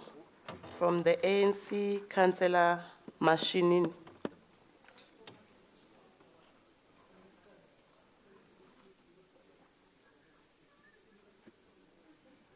Councillor Moluko, the mic. Mbonga, Speaker.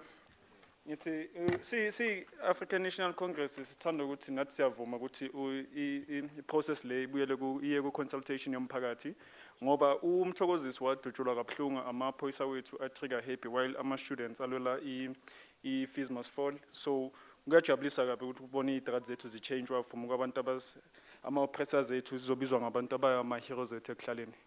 Si-ANC sithi sicela i-approval. Siyabonga. Siyabonga Councillor Mashinini. MMC Masuku. We ask Council to allow the public consultation process to happen. And even though the late Mtokozisi was a bystander who was just coming from the doctor's rooms on the day, the fact of the matter is that he was shot during a protest, and his life does matter. And there are community members who have saw it fit that this process be brought forward. He was a father, married, with a family, with children. He was actually educated and studied in the University of Johannesburg, and highly qualified with a BTech. So the fact that he was a bystander doesn't mean that he's nameless. We must be able to also remember those who have fallen in our particular streets, especially because for us, De Beer Street really has no sense of meaning in the new dispensation of South Africa. Thank you.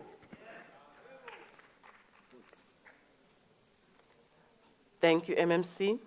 The recommendation is on page 77.3. Is the item agreed to?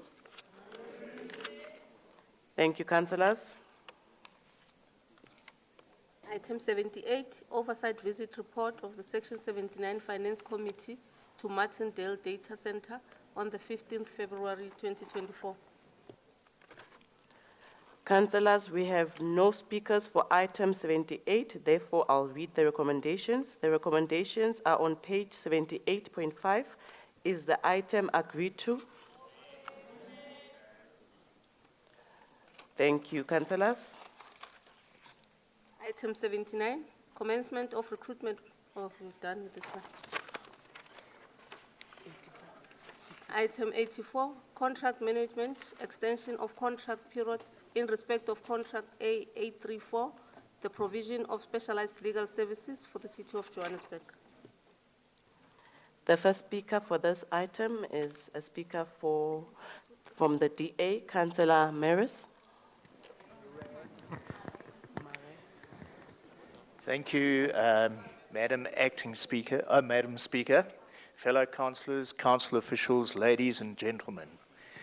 In June 2023, Group Legal and Contracts embarked upon the procurement process for a new panel of attorneys to provide specialized legal services to the City of Johannesburg. This was in anticipation of the existing panel's mandate expiring on 30 June 2024.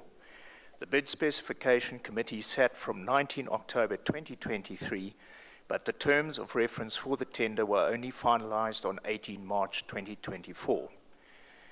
Councillor, sorry to disturb you. I see a hand from Councillor Kaldi.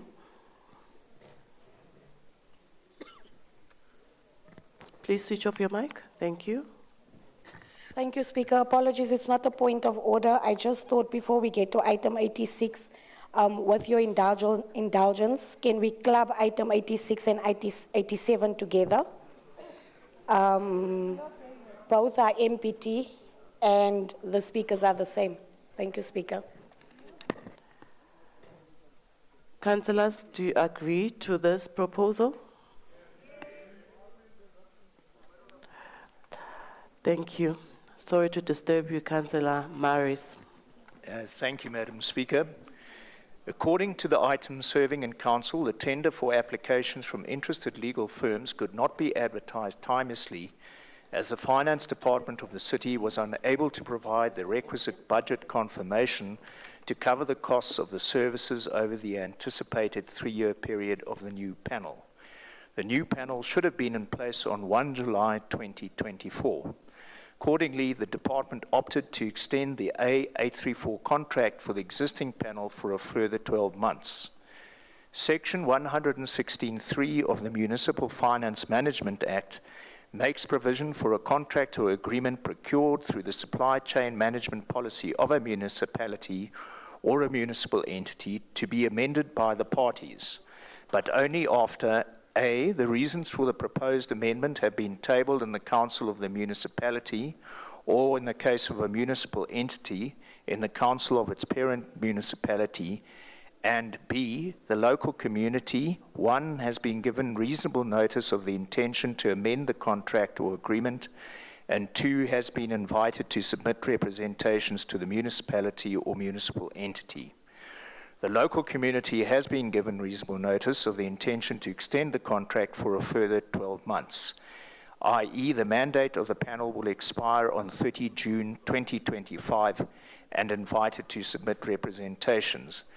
There has thus been compliance with Section 116(3)(b). However, the department has failed to explain why the Finance Department was unable to provide the requisite budget confirmation timelessly. It is not clear why the previous budgeted amount applied when the existing panel was established could not have been utilized.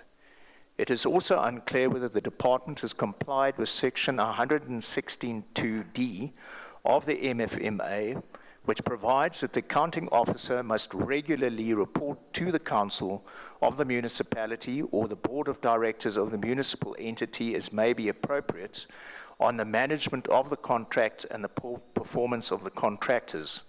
The accounting officer in this context is the city manager. There is no mention in the item itself of such reporting having been complied with.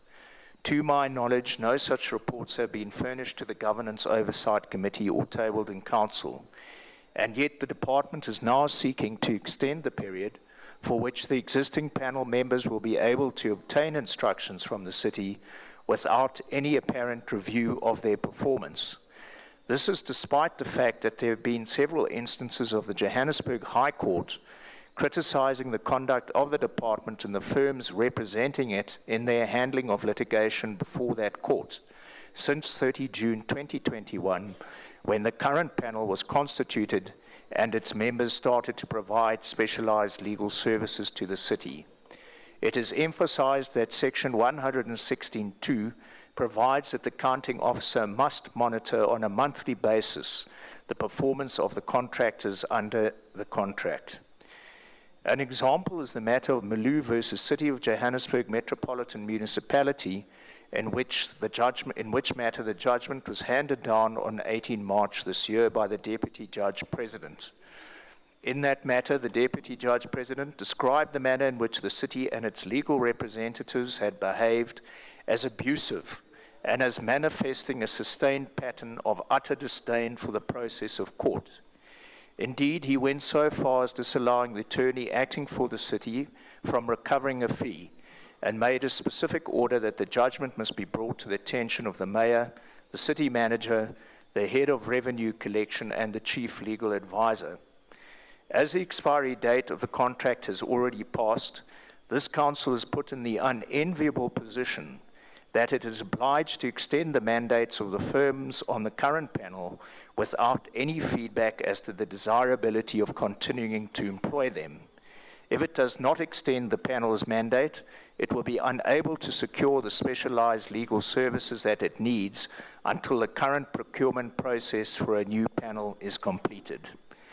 This alarming lack of transparency on the part of the city administration to provide the necessary information in regard to the performance of the members of the panel and the apparent failure of the city manager to comply with his obligation to keep this council apprised of the management of the contract and of the performance of the panel members deserve the strictest censure. I thank you.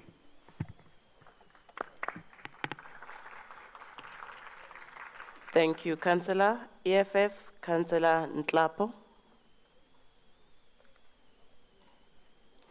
Councillor Ntlapo is not in the house. I'll move over to MMC Arnold.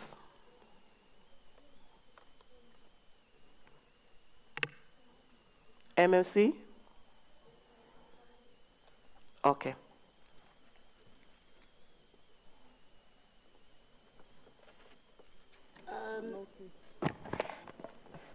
Thank you, Madam Speaker. It's very late in the day. Some of us can't think any longer. Councillor Marais, jy is reg op heel wat goed wat jy gesê het. And extensions are allowed in law. But I also want to say the panel of attorneys is expiring at the end of September. If the contract is not extended, the city will be exposed to litigation and legal risks. We would thus not be able to defend ourselves in any court. Furthermore, the city will not be able to source necessary legal opinions, so it is necessary that we notice. So ons vra dat julle asseblief hierdie item noteer. Dankie. Thank you, MMC. The recommendations are on page 84.6. Is the item agreed to? Thank you, councillors. Item 85, request for City Power's interim extended mandate as per shareholder agreement. Action essay, Councillor Mashala.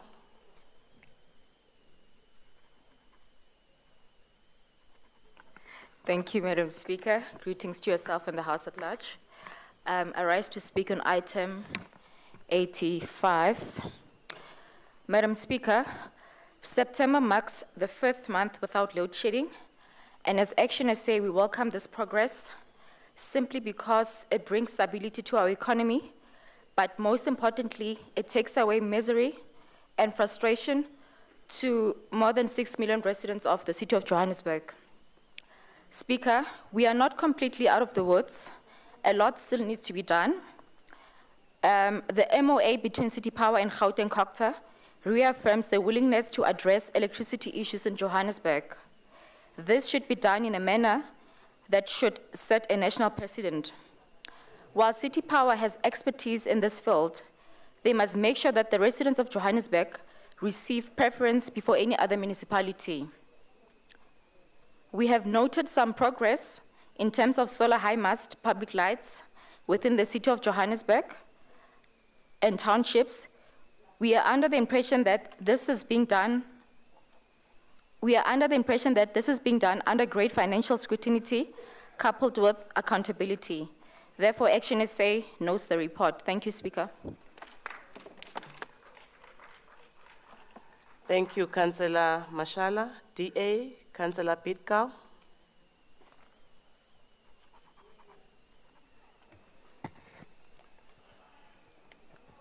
Good afternoon, Madam Speaker, and to all my friends that like me as the Mulungu that doesn't steal anything. Even though this item is very welcome, especially as it has its roots going back to an initiative that was born at a Power Mbizo under Mayor Mpopanatse. And yes, consultation was held with EIS 6 years ago regarding the original mandate and approved. However, yet again, we have a situation where an item is placed before us by the executive for ratification without following the proper procedures. Just yesterday, we heard a rather audacious vilification by a member of the executive for ignoring proper and legal methodology and putting the cart before the horse. Yes, the council is the highest decision-making body in the city. However, because of this, decisions made here have to be based on properly investigated and ratified processes. To say that we will make a decision here and only afterwards send it to the Section 79 negates any form of proper and influential oversight. In actual fact, it is like going ahead with a development that needed public input and only getting the public input after completion. Regarding this item, at no time was any feedback given to the Oversight Committee, and in order to approve such an item without having doubts, it is necessary. We need to have a comprehensive report on what has been achieved to date, costs incurred, and let us not forget that time is money. In that respect, the comment that this report has no financial implications is sadly misplaced and could be seen as misleading counsel. Giving extensions without this could leave us with egg on our face, same as the National Department of Water Affairs with Highlands Phase 2. Hence, we recommend that this item be withdrawn and a full presentation be made to the Section 79, which could easily be included in the strategic meeting early next month before returning this item to Council. I thank you.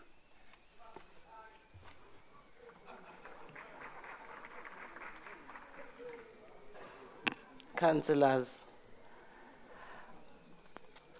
Thank you, Councillor Pitkal. Is Councillor Ntlapo back in the House? Yes, Speaker. Greetings, Speaker, once more. I rise on item 85, if I'm correct. Is it 84 or 85? 85. 85, okay. The EFF knows the report, Speaker. Thank you. Thank you, Councillor. ANC, Councillor Makamo.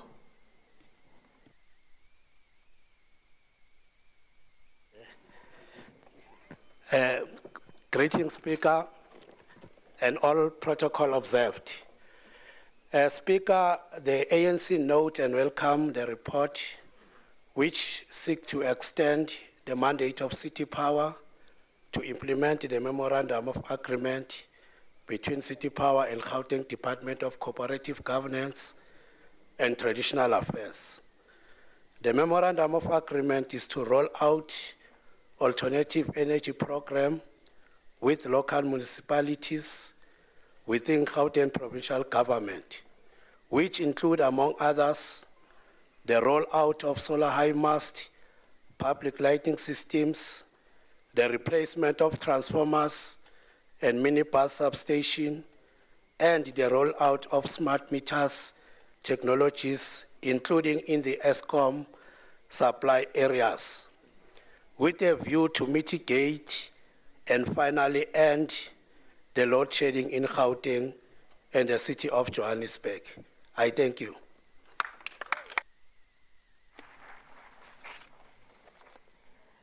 Thank you, Councillor Makamo. MMC, Mkina.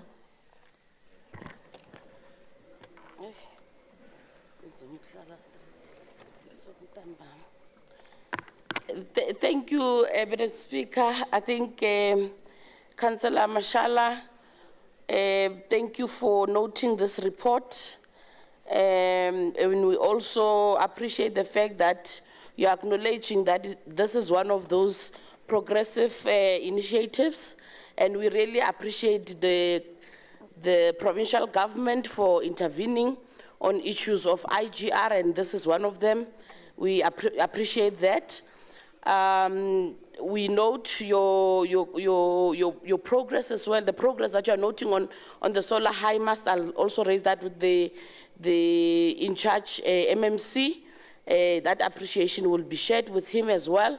Councillor Bidco, if you have read this particular report, and you'd have realized that this is a report coming from the board, as well as the intention of this particular report, and if there is a need for you at Section 79 to get a report on the very same thing, you can do that. I think you are allowed to do that, to request that through Section 79. In no way we can withdraw this particular report. It will never be withdrawn. You can ask for it at Section 79, and I think officials and the chair of the committee will gladly make sure that this particular report comes to Section 79. Let us not do things that are not really bringing progress to our development in the city. Thank you, Madam Speaker. Thank you, MMC. The recommendations are on page 85.7. Is the item agreed to? Thank you, councillors. Item 86, nomination of new additional members of the City of Johannesburg Municipal Planning Tribunal, MPT, read with item 87, approval of the remuneration of COJ Municipal Planning Tribunal, MPT, external members. The first speaker for item 86 and item 87 is Action SA, Councillor Neft. Thank you, Speaker. I think when I'm finished today, I'm going to say I had a lot of speeches today. I rise on item 86 and 87. Thank you, Speaker. Action SA notes and approves the nomination of new additional members of the COJ Municipal Planning Tribunal. This is a very important part of the development planning team within the city. If these guys are not operating or appointed, then a lot of the applications for development within the cities comes to a stall, and we need development, as the MMC said. So we welcome that. Action SA also welcomes the remuneration of the MPT, which is the Municipal Planning Tribunal's external members. The majority of these members are professionals and appointed, so although we hope in future that Spluma and the city looks at including not only formally educated people, but influential members within our community as well. But Action SA approves both items. Thank you, Speaker. Thank you, Councillor Neft. EFF, Councillor Mufokeng.